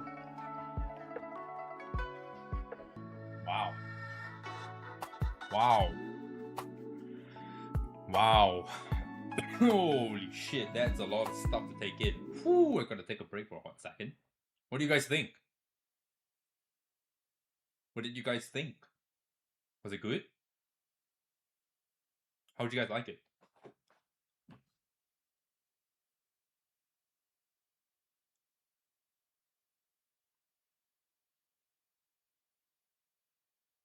No collab? Probably not this season.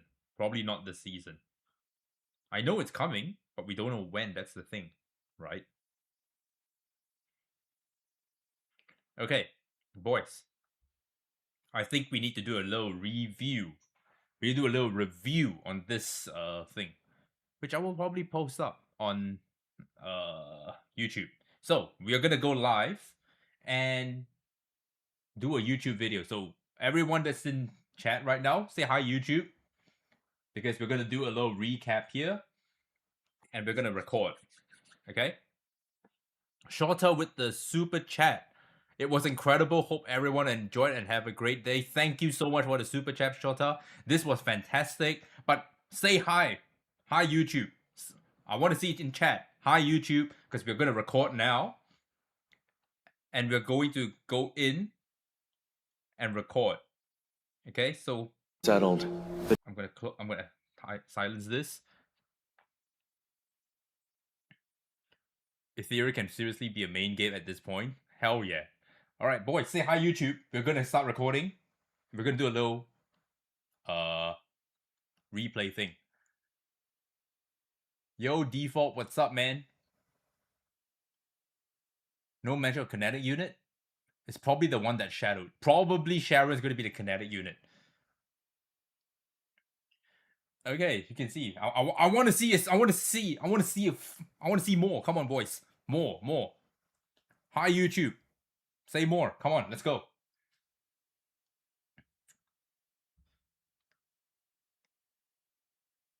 So, all right, I'm going to start now. Ready? Okay. GM. Boys, so the HYPERTALK's just finished. And you can see that chat is currently live right now. They're saying, hi YouTube, we are live. And we have done this. If you guys haven't checked out the live stream, make sure you guys check out the live stream when I go live. Go and join the Discord, all the kind of good stuff. Get your roles so that you know I go live. But we are going to do a little recap on this HYPERTALK because it's a pretty packed one. We got to see a good amount of stuff here, where I'm actually just scrolling here, and we can see right now that we have Xuanqi, who is the brother to Xuanli. We also get a playable Sharon now, which is nice. And this is all of them who we are getting. So we have Xuanqi, we have Luvia, we have Kano, and this is an SR unit.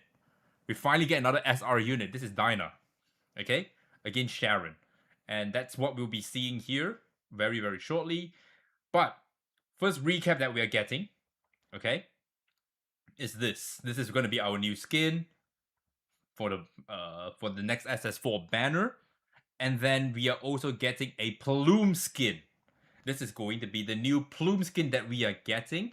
And this is the new skin that we are actually getting for Linglo by doing the RTA battle pass, completing it. We're getting a Linglo skin that is actually not a recolor, boys. It's not a recolor, which is fantastic. Okay, so you can see that they're improving over time. And that's what we want to see, right?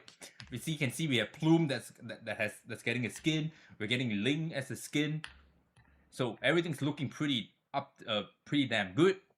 New season start. We're getting a login as well. We are also getting a login. We're getting 10 kinetic summons. So your day one, you're gonna get a nice little multi here for this. I'm only saying this based on the assumption that the last time they did this, it was a kinetic summon, and we got a multi of it. So I assume you're gonna get a multi of the LD summon. Nothing should change there. And then we're getting all of this stuff, and a quantum cipher box here, which you see everything until SS3. You can pick any SSR you want, and I'm pretty sure it's going to be the RGBs only. Okay, so that is the first thing we're getting for Season SS4. We are getting a whole week of a Blessings Galore. We're getting 1 week Blessings Galore. Just fucking crazy. I'm not gonna lie to you. This changes everything. This changes everything.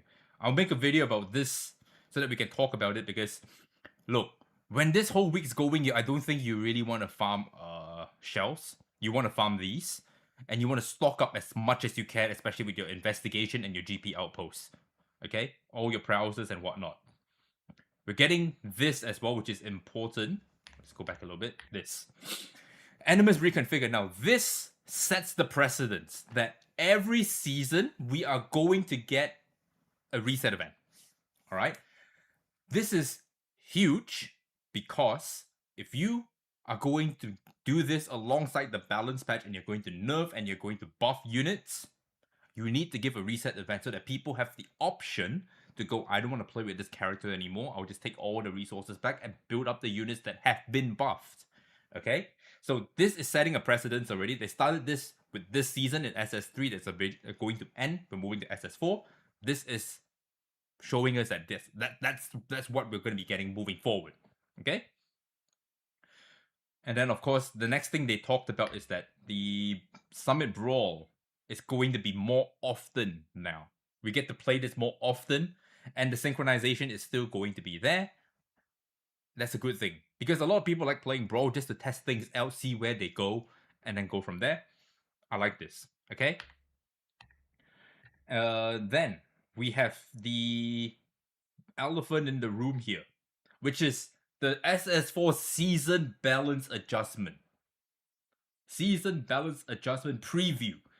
So they're showing us what they are thinking about buffing already. And the first one that we can see, we have Palin, we have Assault, we have Lilium, Heinrich, and Bornova.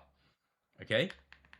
And so the first one that is going to get a change is Lilium, and her exclusive passive, the Flash, which means the one where she can't be controlled, that effect, is going to get more effects now to keep her in the fray, because Lilium is very, very good into, you know, dealing with CC comps. The problem is she's very frail. She's very frail. So I don't know what kind of additional effects she's going to get, but hopefully it's a good one. Okay? And then we are getting Heinrich buff as well. They're adding more new control effects to him, which is low-key fucking scary. This is low-key fucking scary. Why? Because Heinrich already strips with every attack that he does through his exclusive passive. He puts up Last Words. He puts up Buff Block. And he also has Wound. Now they're adding a new control effect to him. I don't know what it's going to be, but it does sound scary. It does sound scary, because now you don't just have to rely on Plume anymore. You can rely on Heinrich. That is something you have to pay attention to. Okay? So he may, after all, not just be a 1-1-5 unit. Just saying. Okay? Then next one we have is Palin. Now Palin's one, this one we have been talking about for the longest time. Her threat buff is too weak. You can't have it be a strippable buff, because that's how Palin just loses the game. Her whole job is to make sure you put the threat onto someone and that person becomes the target. But if you can strip it off, then what's the fucking point? Right? And so I think they heard it and they went, now the threat is a golden buff. That means it's not strippable anymore. The second she puts it on, it's there. Deal with it for 10 rounds. Deal with it for 10 turns, basically. Okay? Fantastic change. I like this. Next one is Assault. They say she's gonna get a comprehensive balance buff across all skills. Just say she's getting fucking reworked, okay? Because that's what it really is. So I may have to fix my Assault guide. Who knows? Okay, I created an Assault guide. I may have to fix it. But let's go from there. But this is huge, alright? And they also talked about Bornova, where they're going to stabilize his damage output. This is mostly just for PvE. And I think this has to do with the... What do you call it? That Nether Quarry. Because everyone was just resetting Nether Quarry so that he can proc Battle Wheel non-stop. And then you'll see some fucking absurd numbers that, you know, I just don't have the time to do. Let's be real. Okay? But some people really enjoy that. And that actually caused some burnout to some people. Not gonna lie. Not gonna lie. Okay? Besides that, Doomcrow is also getting a nerf from what they're saying here. They get Doomcrow getting rebalanced and optimized. To me, legit just tells me it's going to be a nerf. That's how I read it. Okay? But that's the leaks, and this is pretty huge because now the HYPERTALK actually shows us what is coming. You can look forward to it, and we can talk about it, right? In our community, in our Discord. That's fantastic. I like that. And then moving on, we get to see Xuanqi and Dinah's skills, which I don't really care too much right now. They don't really show you what they do anymore, which is low-key kind of annoying because I want to talk about it quicker and faster, right? Talk about it more. But then we come to this. So we're going to see at the end of April, we're getting Luviet and Kano, which are the next two probably RGBs because we're getting an LD and an SR. So these two are probably going to be RGBs, which is fine. And then last but not least, we get a playable Sharon now. Okay? And this is what we're going to be seeing. Okay? We're going to get Xuanqi and Dinah. So this is an LD with an SR. Then I'm assuming double RGBs. And this is probably going to be the kinetic. I assume. Okay? Don't quote me on that. But one thing you have to pay attention to is that this is going to be an LD, 2 RGBs, kinetic, which means we're only getting this time 4 SSRs, which is weird. 1, 2, 3, 4, because this is an SR unit. So we're getting 4 SSRs now. So they're slowing down just that little bit. Is that a good thing or a bad thing? We will have to see. Okay? I can't give my opinions too early. And then we have Kachi, who is getting the Awakening. Now, the S1, she now gets an exclusive passive here, Valor. When an ally has buffed Dispelled, cleanses some of their debuffs and apply to it. Whoa, that's huge. When an ally has buffed Dispelled, so if you strip my buff, I'm also going to cleanse debuff and apply turn meter up to that unit. This is pretty damn good, I'm not gonna lie. This is pretty damn good. This one final hit now gives attack down instead of just pushing back, and down here the trigger chance to get the immunity and defense up is just higher now. But this is big. This Valor exclusive buff is huge. It's huge. So think about it like, if let's say I use Xuanli, put up my buff, right? You use Plume after that to strip my buff. Now I'm also going to get rid of the defense buff and the weakness and get pushed forward. That's huge. Okay? And this is the elephant in the room, actually. What the fuck is this? Okay? We're getting a new thing called Tactical Imprints. Alright? And so if we just go back just a little bit, okay? And let it play on quietly. And we can see what the Tactical Imprints are all about. Alright? You can see this thing here. It calls this the Collector. And what it has here is it gives you damage boost, damage reduction, boss damage boost, attack boost. So some of them can be PvE stuff. So this is a new thing that we have to talk about when we are building units for RTA. Okay? What kind of skills it gives we didn't see, but you can see everything. This is all the same, right? You're getting base attack, we're getting base HP, we're getting base defense, some speed, damage reduction, attack bonus. Like this one is attack bonus. I can't remember if the previous one. Yeah, they're also attack bonus. Okay. But you can see that this is the stuff that we're gonna get. Like this Prophet thing doesn't have attack buff over here, which is surprising, right? And then we have this Acheron, and this is components that you can add into this Tactical Imprint to give you more shit.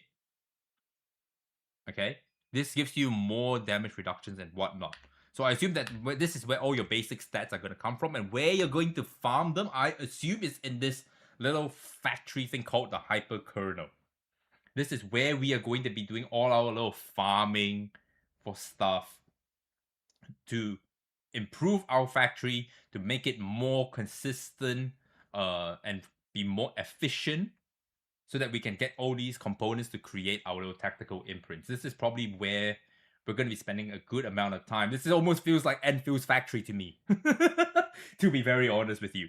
So this is nice as a little, you know, side thing to do, because I'm not going to lie, sometimes when I'm done with the game and I don't feel like playing RTA, because I know if I go down and play RTA, I'm going to go down this fucking rabbit hole of just non-stop playing. This is a little thing that I can just come in here, click some stuff, get some stuff, produce, improve my account, a little bit here, a little bit there. And this is nice. E7 also has something like this called the little sanctuary, where, you know, you can get gems, you can get, you know, all this stigma and all that kind of stuff. I think this is the same thing here, which is nice. All right, I don't mind it. How they're going to do this is the important part. If they make this a fantastic mode for us to get all of these little tactical imprint things and the components so that we can get all of these basic attributes improved, sure. We didn't get to see what the skill is though, so we will have to see in-game. Alright? How we're gonna get this, we also don't really know, besides the fact that we can probably craft them.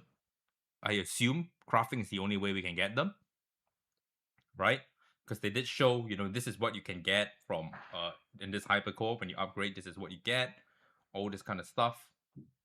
But they didn't show too much. They didn't show too much. Okay? And this is the big thing, I assume.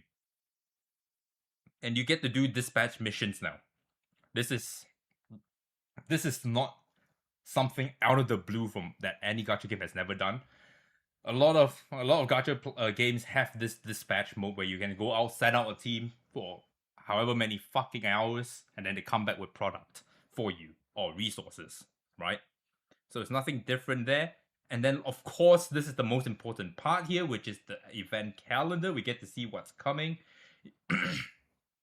So we get to see we get a module forge, which we're going to talk about later. Wishbinder and Shell Lab. So this Wishbinder is also getting an improvement. Blessings galore that's lasting a week into a summit brawl immediately.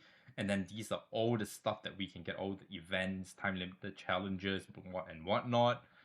Then we're getting the Miracle Wish Tree here, which is huge. You know what this means? This means that our little wish tree thing is coming back, I assume. So that's nice. Apex targeted summon is also coming over here. Nether Quarry, the Hyper Colosseum, which is a new thing. I think they talked about this very briefly. I can't really remember what it is. If you guys remember, leave it in the comments down below. And then last week we will have the same stuff, and then this is when everything will end and the new season will start in the 1st of June. And this is where this is new. The module forge is getting a revamp here, which is not bad, right? Instead of just crafting your gear, you can now get it to plus 15, and you get to see and re-roll while you go. While you go, you can re-roll and go from there, right? But the one thing you have to remember is that you can only roll quads. You cannot roll pentas like this. Okay, so pay mind to that. Okay. Dinah getting an awaken? No, we're getting a new character called a new Dinah. Of course, we still have these going on, you know, the return path, the new player thing, that's all still going, still happening. Nothing really changed there. And we're getting a one button upgrade for our modules now, which is kind of big, low key. Okay, this is also improved. Auto battle is now going up to 15 rounds, so you get to burn your energy quicker if you need to, and then get your dailies done faster, which is fantastic. And we get some GVG QOLs. Nothing too fancy here. Now you get to write stuff. This is great for GVG leaders and officers for GVG. Because now you can just write down things about, okay, so this target this is what we need to do, and it's easier for communication.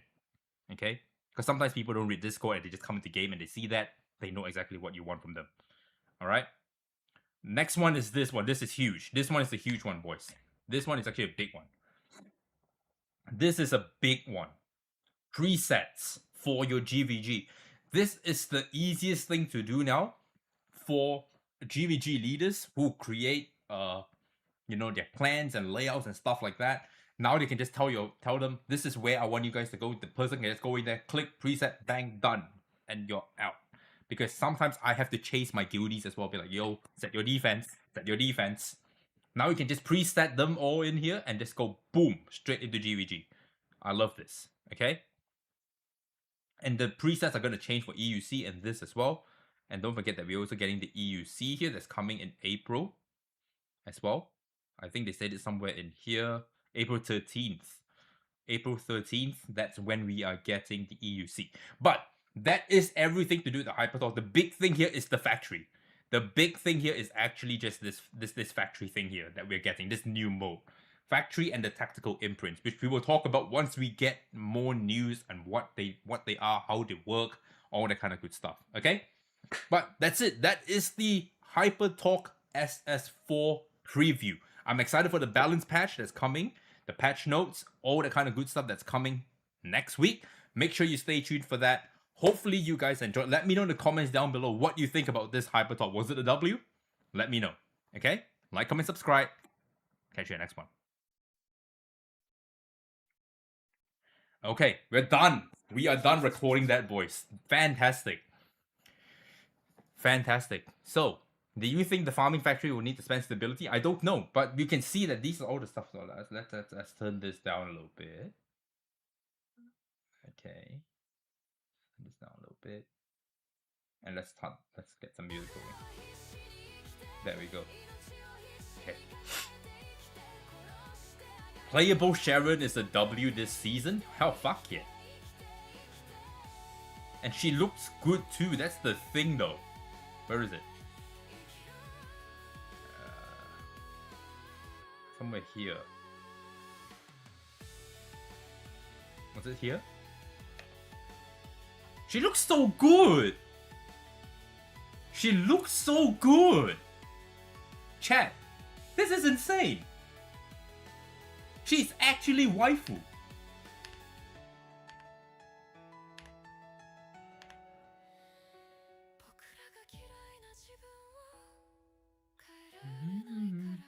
One wing angel. This is beautiful, man. This is beautiful. There is no way she's not a kinetic. I really cannot see a world she's not kinetic. To be fair with you guys.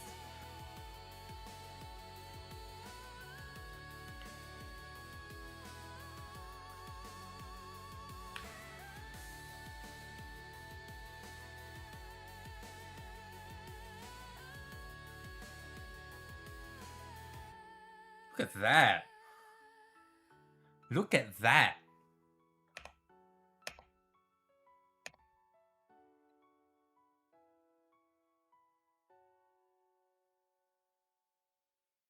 If Sephiroth is not kinetic, LD, I swear. In before she's the most toxic character in the game. Bro, she's all about dots. She's all about dots. I can see what you mean, man. I can see what you mean.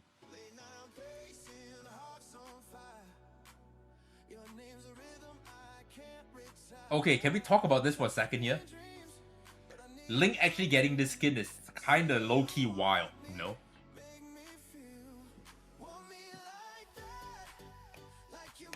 This is crazy. They actually created a skin. They actually created a skin, man. Holy shit. I know Ymir in my guild is gonna go fucking gaga over this. He's a skin fanatic. He loves skin. Oof. Oof. I knew that Link was gonna get something like this eventually, and lo and behold. Give me one of that for Tiamat and you'll break your F2P.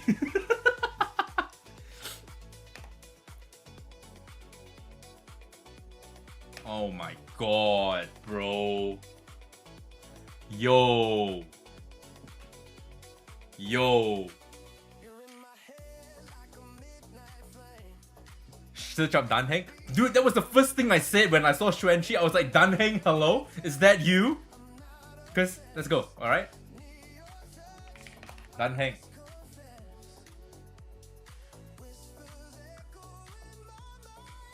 Literally. Literally, I was like, Danheng, is that you?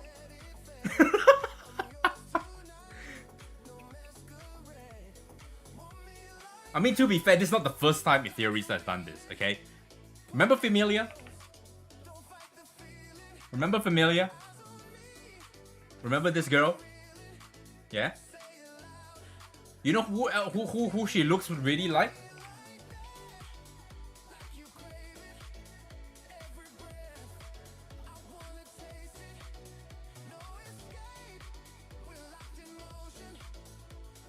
You cannot tell me she doesn't look like Chang-Li. You cannot tell me she doesn't look like Chang-Li. Even the shush, bro. Even the shush is there. Like, it's not the first time. It's not the first time.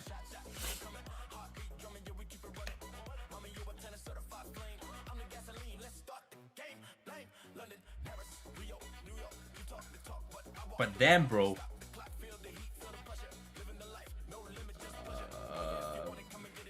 Where's Sharon? Where's Sharon?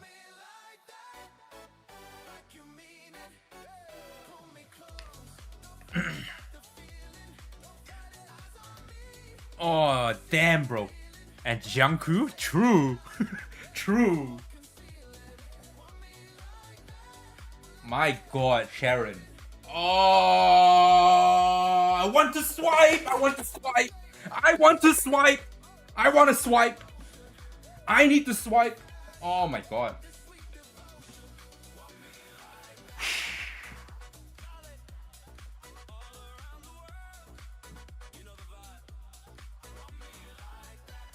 They nerfed the boobs on Sharon. Did they? Nah, I don't believe you. I don't believe you. Did they actually?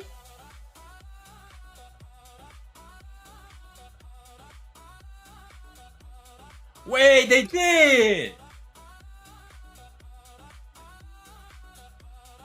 They did!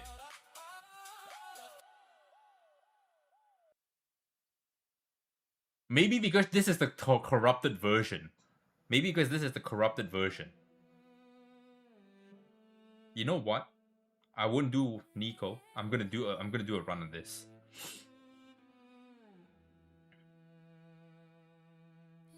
Why the fuck did I press a single challenge? I'm not fucking saving energy for this shit. Here, take a full 10 battle.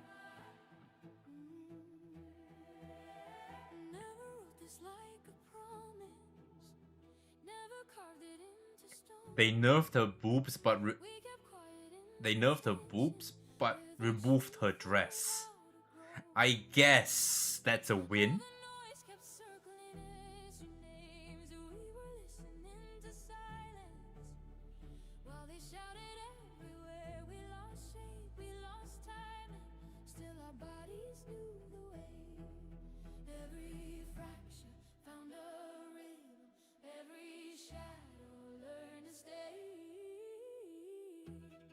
Damn, bro.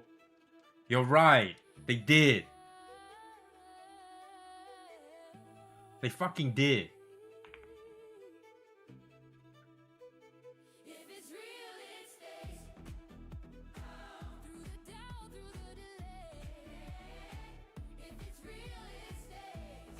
But this is when she was still, you know, uncorrupted.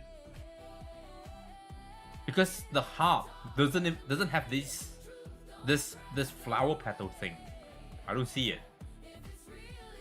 Right? You know what? Let's go back to the fucking preview thing here and let's take a look again.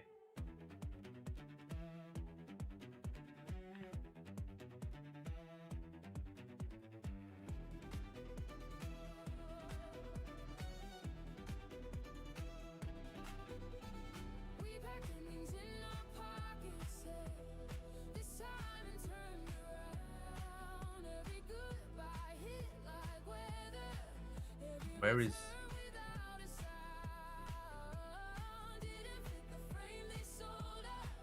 Yeah, the dress is not there anymore. This is... It's a different outfit altogether. Right? This has like a V-taper cleavage. This one doesn't have that. Why am I gooning? I don't fucking understand. What am I gooning?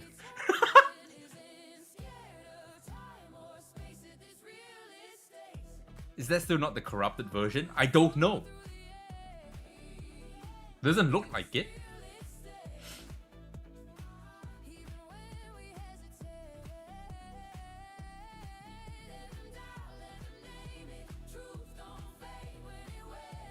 Oh my goodness, that.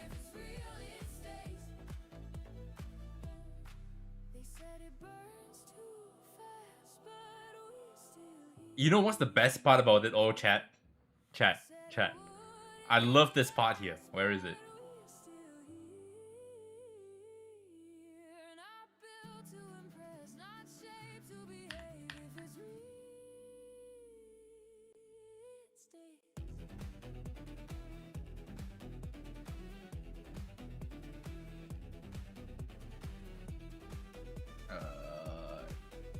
No. Where is it? Where is that? This, bro, this is straight up Wuthering Waves, bro. This is straight up GN. This is straight up GN from Wuwa. When he does his ulti, right? This is straight up GN. What the fuck?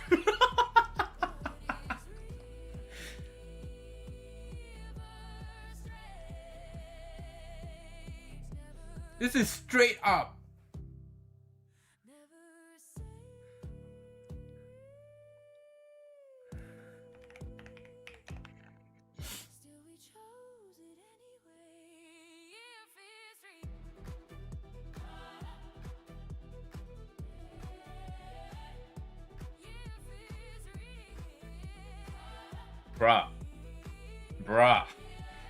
Bruh.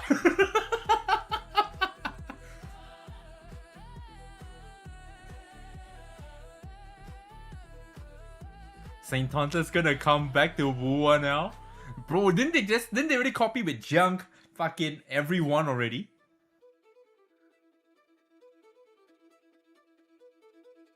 Oh, hell no. Bro, you cannot tell me otherwise. There is no fucking way.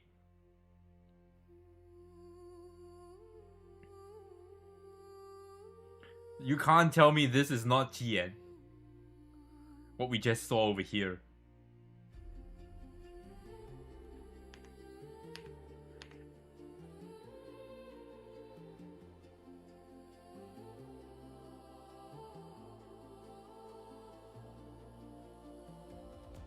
Bruh.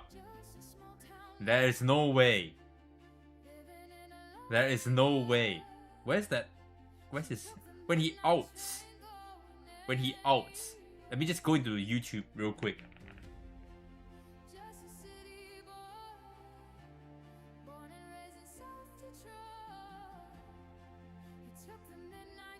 He and out.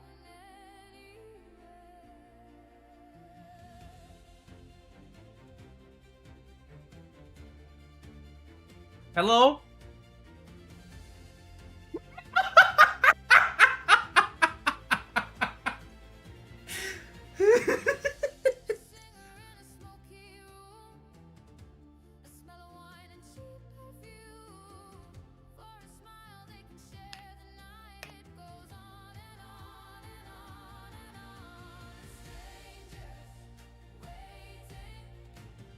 Hey, what? Hey, what?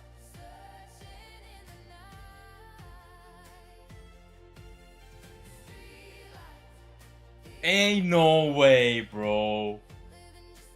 This is GN. This is Xuanqi. Lamel.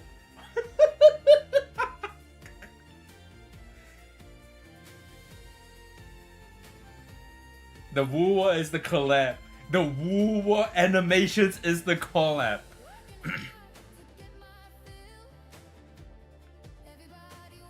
Oh, look at that! Look at that!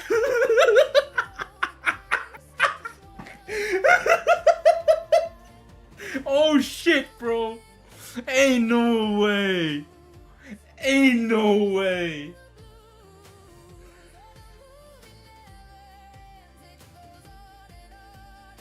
Brother. Oh my god.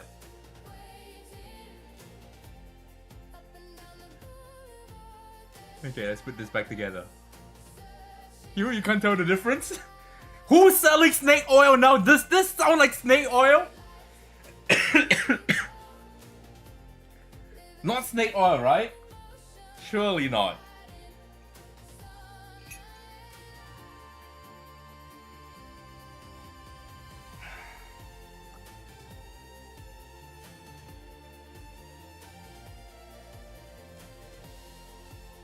But overall,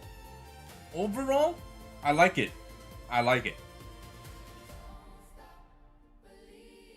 It was a good one. It was a good one. I'm not gonna lie.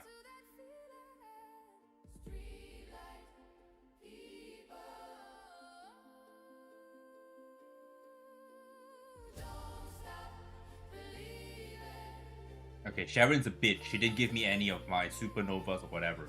No skin. Cringe. Okay, we're back to Nico. I need more Alicons.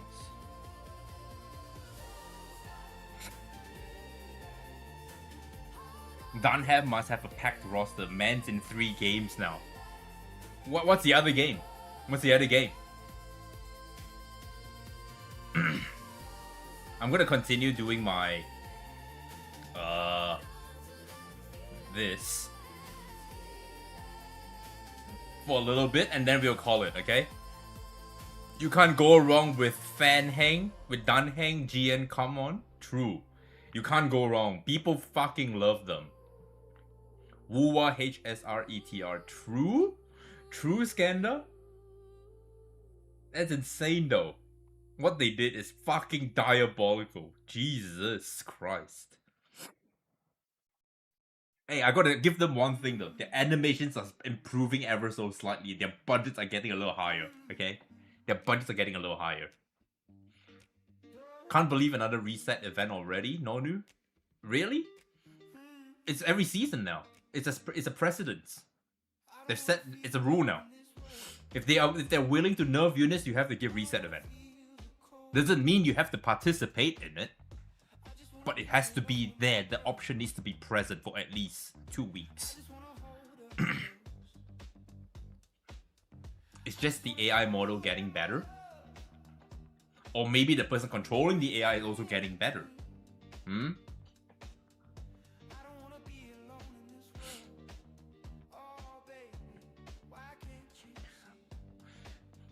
What is the fucking coincidence? Chat? What is the coincidence?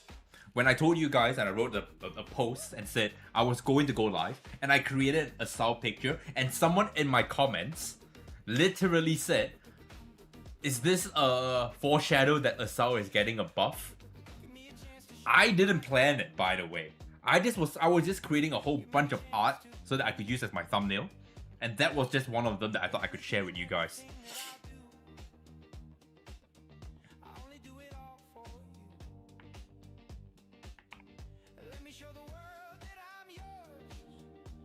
Don't you think we'll have 2 LD, 1 kinetic, or 2 kinetic, 1 LD since we have an SR that's incoming?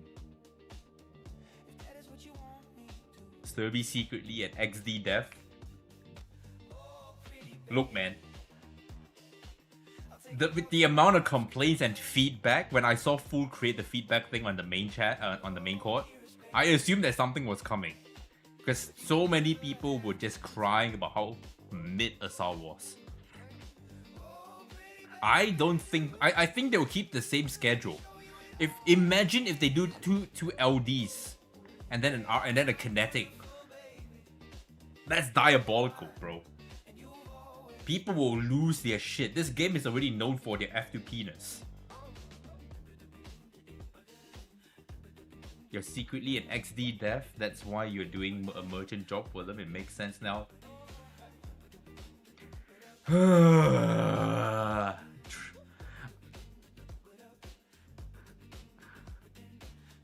Can I plead the fifth?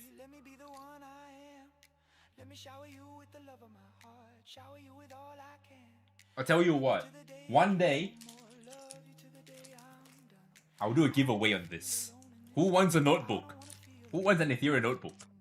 It's still sealed. I have not opened the seal yet. I can do a giveaway. Should I do a giveaway? Chat? Let me know. You're pulling more Asao dupes right now because the buff is concerned. Oh, that is actually smart. That's actually smart marketing. Fuck. They literally showed you that Asao was getting a buff. Do you ring her banner so that you guys can start pulling for more copies of Asao? That is a fucking smart marketing tactic from them. Holy shit. Good one, Shota. Good one. You actually made me realize something. Damn.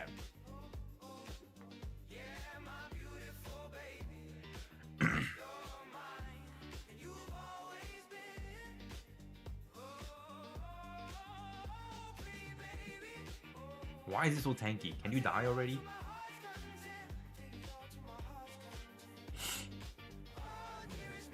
You had her at P1 and you're doing, and I'm doing exactly the thing I didn't want to do. You're gonna swipe for LDs, pull for Chuanchi. I think I'm pretty set on LDs at the moment, to be fair.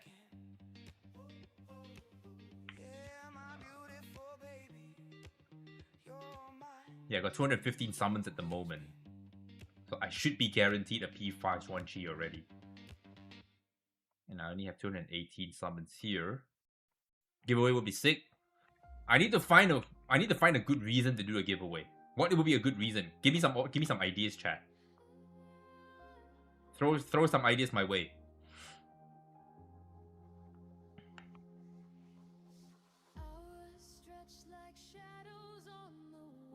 What did the new code give? Good call. Good call. Let's get the code down.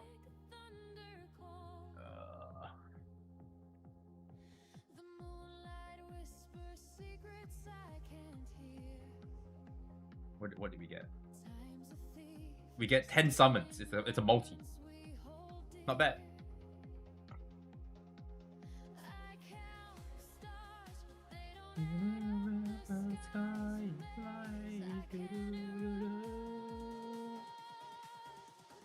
To be together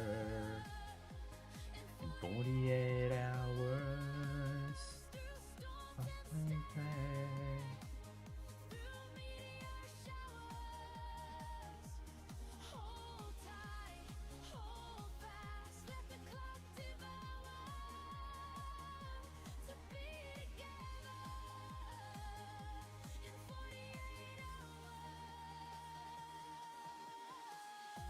$10 pulls and 200 gems.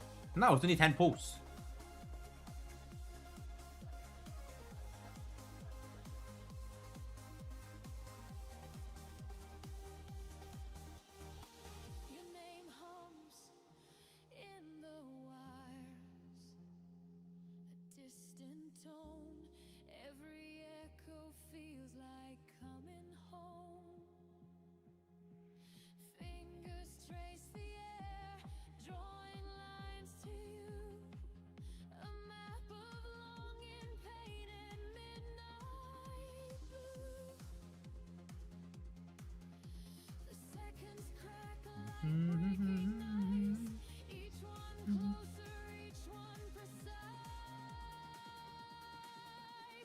To be together in 48 hours.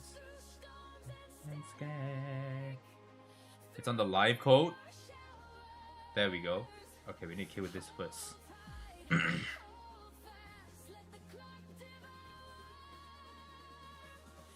Be together in 48 hours. Imagine if the Sharon we get has this fucking flower bloom thing too. That would be so toxic.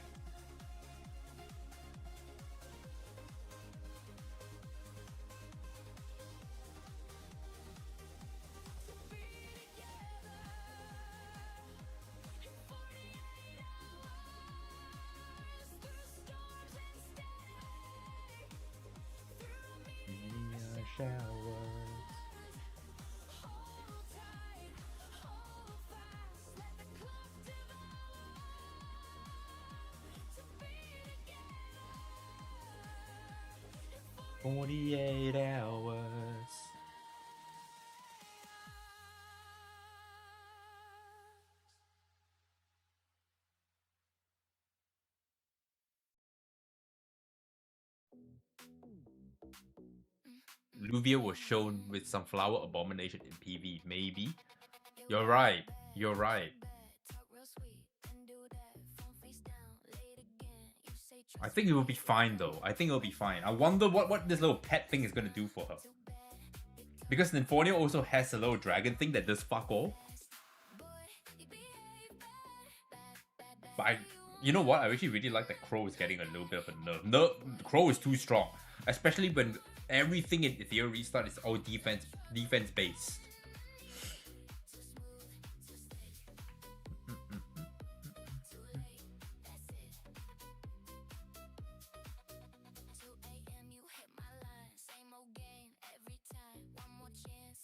What if the new factory thing is a way to split PvP and PvE players?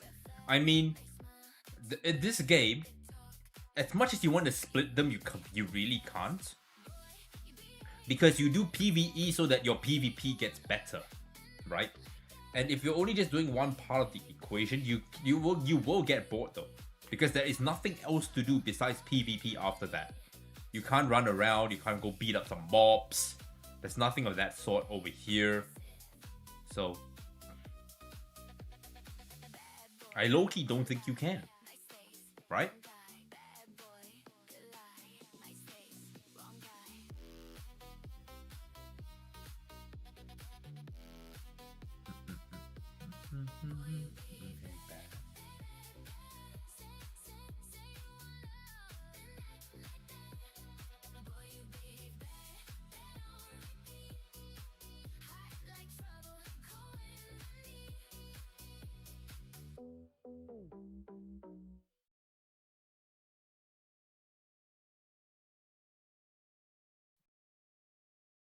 But if these things are equivalent by one, apparently you can share them across many characters.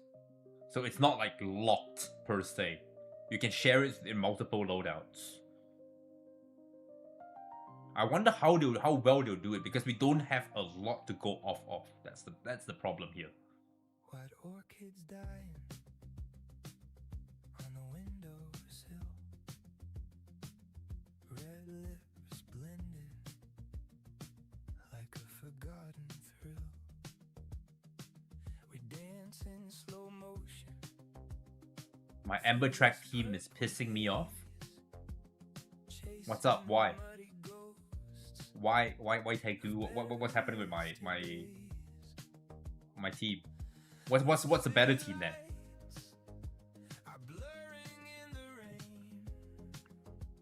I still taste your kisses through the pain. But I believe I still believe. our day will come. It's not manly enough. Give me a team then. I'll play that team. Rise. You got a girlfriend or a wife? I have a partner.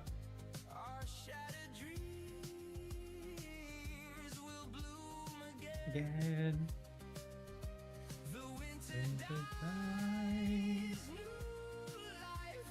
Again. What's up, Adu? How we doing? Adu Kofi.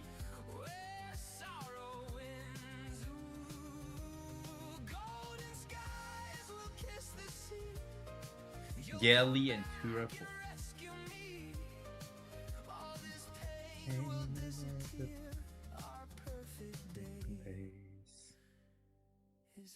Gonna leave.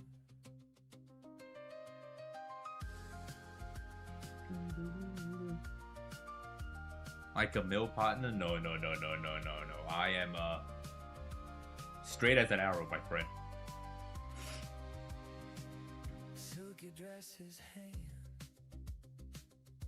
So the card can be equipped on multiple animuses. I assume so, because that's what they said.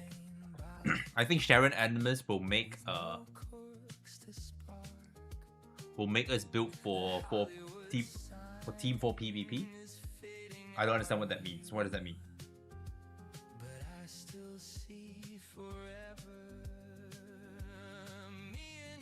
Are you sure this is gonna work for me? Take two.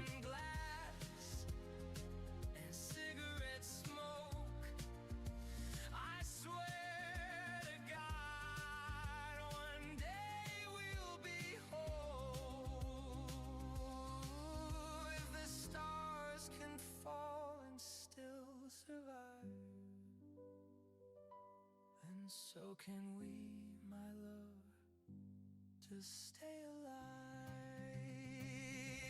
The sun will rise after endless rave. Our shattered dreams will bloom again. The winter dies, new life begins. Love will heal where sorrow wins. Ooh, golden skies will kiss the sea. You'll come back and rescue me. All this pain will disappear. All perfect day. Oh, you mean Sharon's going to be a dot team? Maybe, but I really don't want to think about CC right now. CC was the bane of my fucking existence when I was climbing for RTA. Holy shit.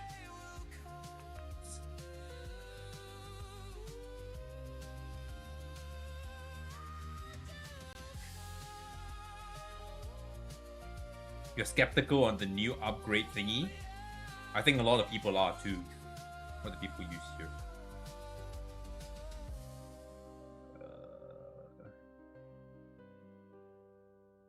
Rosa. I don't have Rosa though.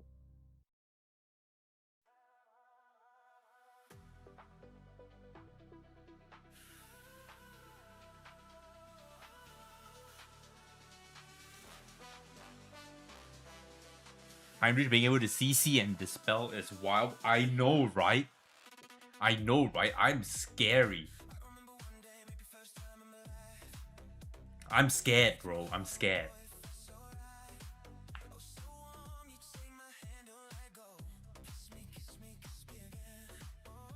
When the fucking attack DPS LD? Lilium. In the buffs!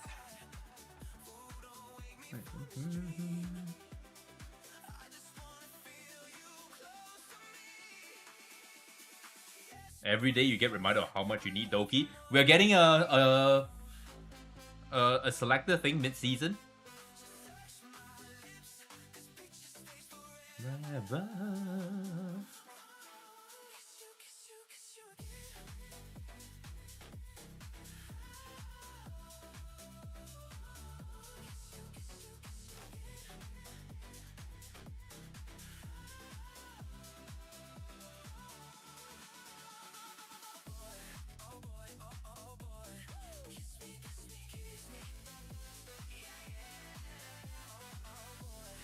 With the LD included? Yeah, that will have a specific Wishbinder LD stuff. I don't know how it's going to work yet, but they did say anything. They did say something about it.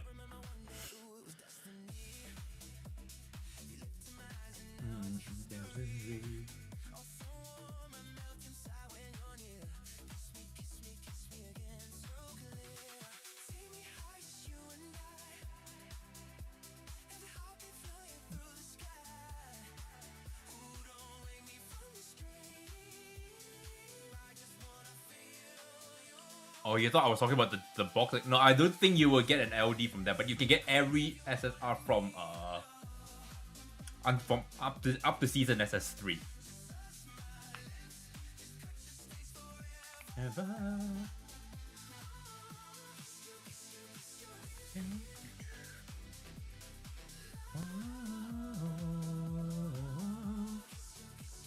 We will get PvP prizes before the end of shop this time. I think so. I think so. That I need that actually because I'm at 2.8k the coins and I need to get the last strive piece and I haven't gotten it yet.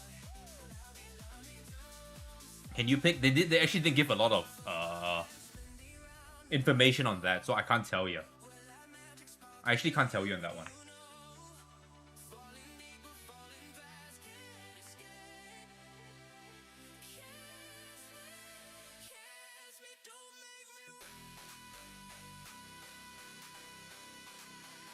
Okay, I need to go and take a piss. So I'm gonna change this. I'm gonna keep this, but I'm gonna change it to my familiar so I don't fucking die. At least I have a healer of sorts. and then I'll be back, okay? Let this thing run.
Alright, I'm back. Are we getting selector for... What do you mean? Thank you for the follow. Thank you for the follow. It's finally coming through. Thank you. Okay. I just want to finish this off while I can.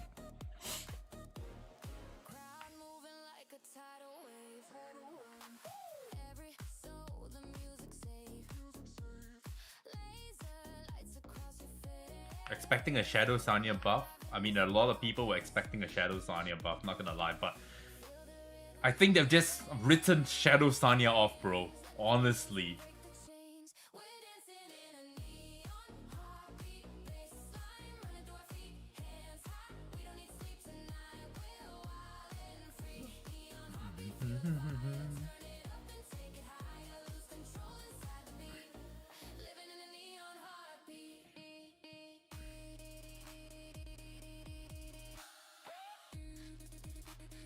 You were expecting Victor for the Awaken? I think that'll be the next one, right? Has to be the next one. The next time we wrap around and we get a dark buff, it's gonna be that. Victor would have been so sick, true. Honestly, I want to see what Dinah is. What did they show Dinah?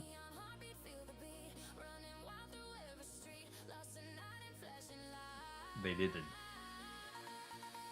They didn't show what Dinah's going to be. What element? I assume it's going to be an LD. Only makes sense. Etheria is dead. More than alive, my friend. More than alive.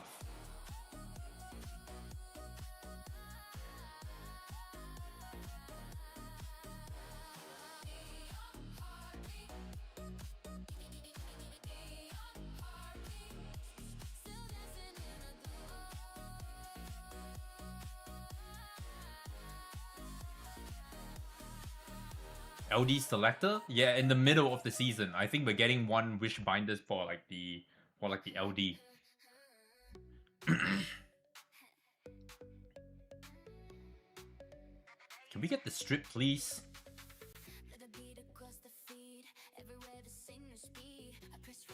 GM Vanguard, how are we doing? Is there an event reset? Yes, we are getting an event reset. It will come because we're getting a balance patch, and I assume that they're gonna do some nerfs as well.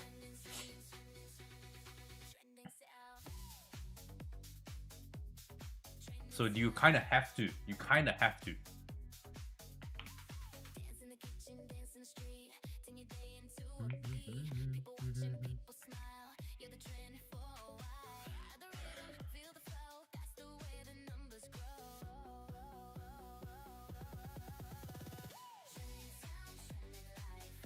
Hachi becomes a new type of Hey Gang. I really like the part where, you know, if you strip my buff, I'm gonna do something to you, like cleanse. You're resetting Mio. Mio actually really helped me a lot. When I played her, it was fantastic. Patch notes when? For me, it is a Tuesday at 12 PM. So probably on Monday sometime for you, Monday night maybe. We need buffers. We need more buffers. I'm gonna take Freya.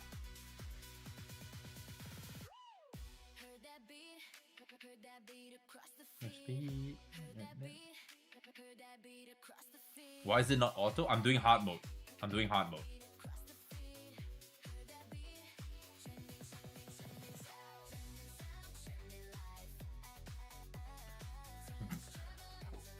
GM!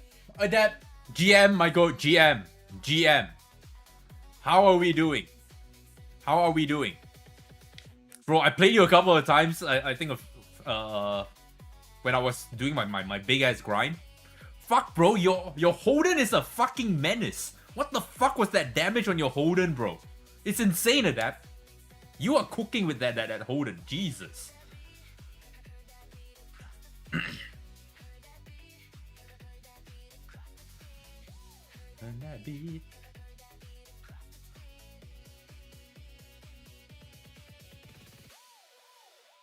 You're actually cooking with that Holden. That Holden was scary.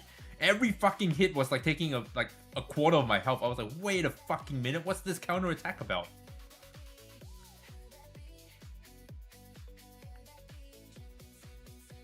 What do you mean you're whooping your ass? What was it? I think we played 3 games. I won 2, you won 1 kind of thing. But still, man, that Holden really crushed me. You can't auto hard, right? No, you can't. You can't. You can auto the running around stages. Spill the build.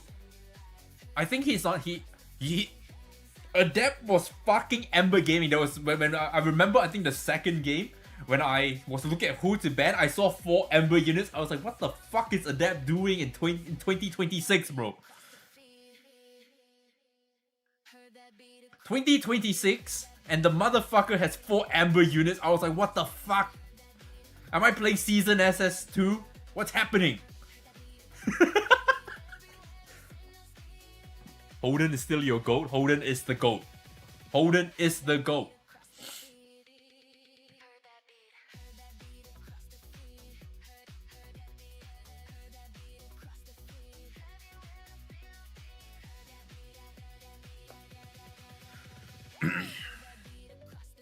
It was also unbreakable, I'm pretty sure. It was a Bloodbath Unbreakable 250 speed Amber Holden. That Holden really slapped.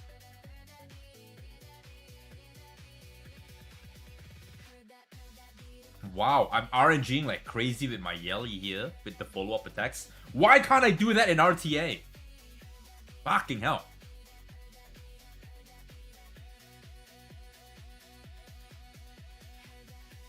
All this time there was hard mode. Yeah, once you finish normal mode and you finish Astarte, click on the top left. There is the normal, change it to hard, and then you get a second tofu by clearing it. But you cannot auto. You don't get a full clear. You need to go stage by stage. You just don't have to run around anymore.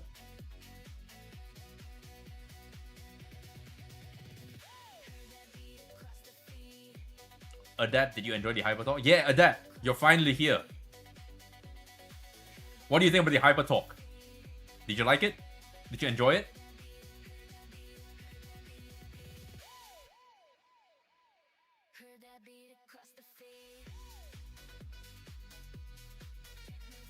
Are we getting a selector for LD? The 7-day login? No, I don't think so. I doubt it.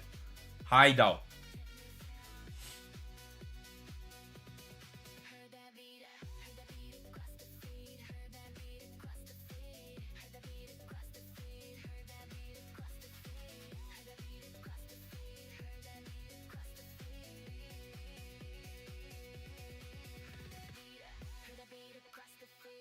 You're gonna be honest, you haven't seen it yet? Oh, bro. Oh, bro. Oh, bro. What are you doing? You're climbing too hard and you didn't see it. You're climbing too hard, bro. You're climbing too hard.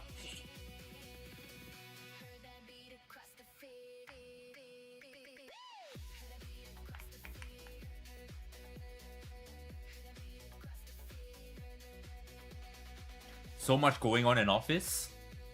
Fair enough. Man is grinding for it. Man is grinding. Quick spoiler for you.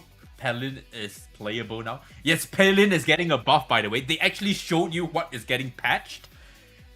Be scared because Heinrich is now going to become a strip into CC.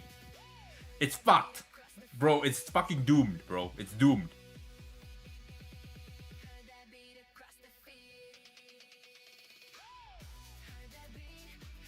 Heard that beat across that beat, heard that beat.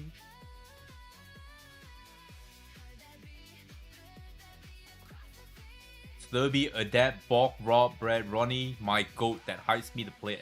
It would be so sad if I lose any one of you in the community. Always loved Hein. Let me boot up your PC, you need to watch. Bro, stay here, stay here, stay here. I got you, bro. I got you. I got you. Stay here, stay here, stay here. I think you'll like this. I think you will like this. Where is it? Where is it?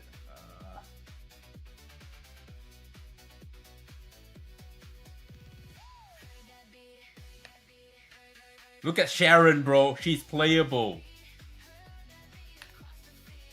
Look at that beauty, Adept. Look at this beauty. Oh my god. It makes me want to swipe. It makes me want to swipe.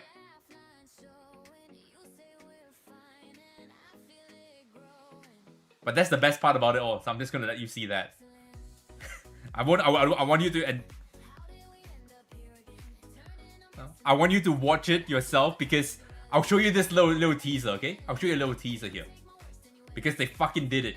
So I'm just gonna show it. These are the 5 units that are getting buffed, by the way. These are the 5 units getting buffed. They showed it. They showed it. Lilium, Heinrich, Assault, Palin, and Bornova. Palin's threat is now going to be a gold buff. Imagine. Imagine. You can't strip the threat buff anymore. Imagine that. Your dreams came true. Your dreams came true.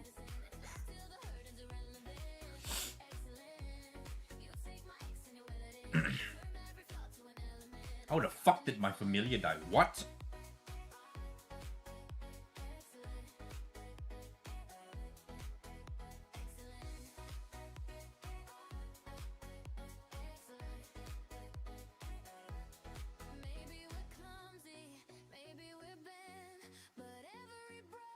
Assault gets buffed and Palin gets buffed. Assault is not getting buffed. Adapt. Assault is not getting buffed. Assault is getting reworked. Assault is getting reworked.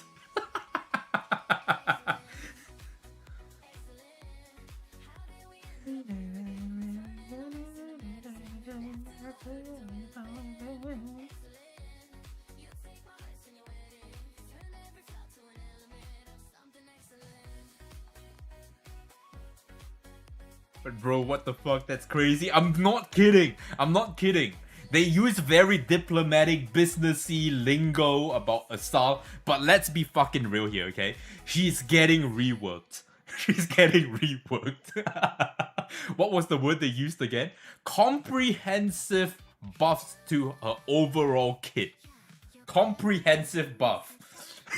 That's fine. Don't fucking sugarcoat it, bro. You are getting reworked, Assault. There is it. That is it.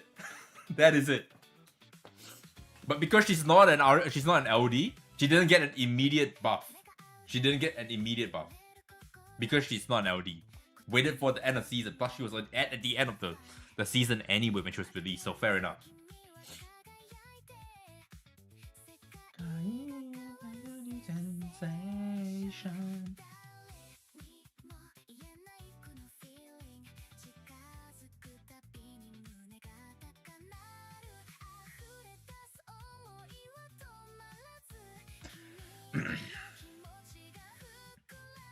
Fancy words. Yeah, they use fancy words. Comprehensive.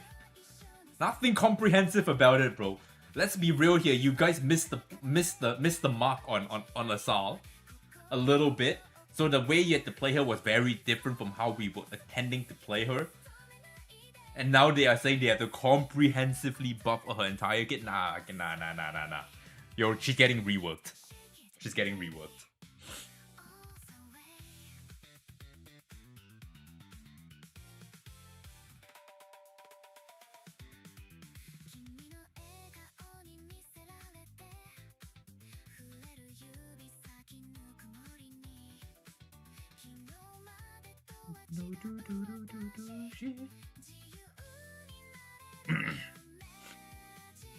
They didn't even bother teasing, just straight up comprehensive.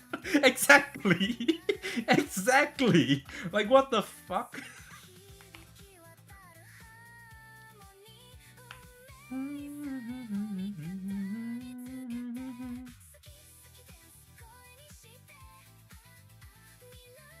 What did they use? Show me. Hello? What did they use here? It's not the only ones? What do you mean, X? If I'm not reading the Twitch chat as quick as I am, it's because my fucking chat bot is not showing at all. You can see my chat bot is not showing. It's not showing a single Twitch thing, even though my Twitch is up, right? It's not showing, it's just showing me who followed. So I have to read it off a separate chat. Can I see? Please? This is fucking cringe. What?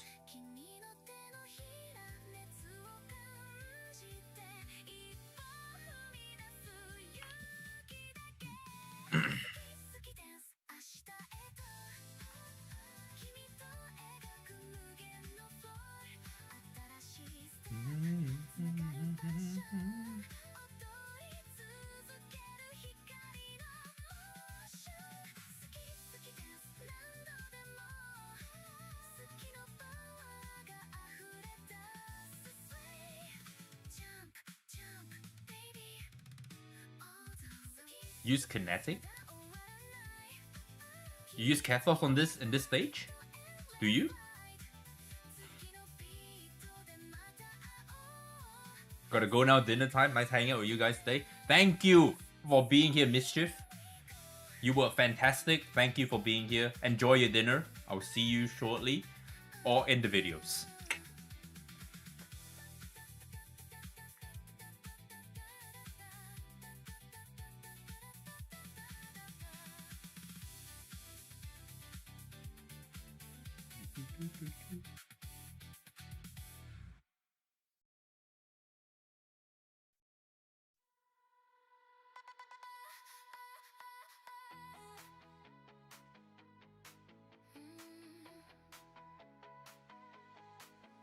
We're getting a selector for LD? I don't know, bro. I don't know. But I know we're getting a Wishbinder-like event for LDs. That's all I know. That's all I know. Okay, we are done, finally. We are done.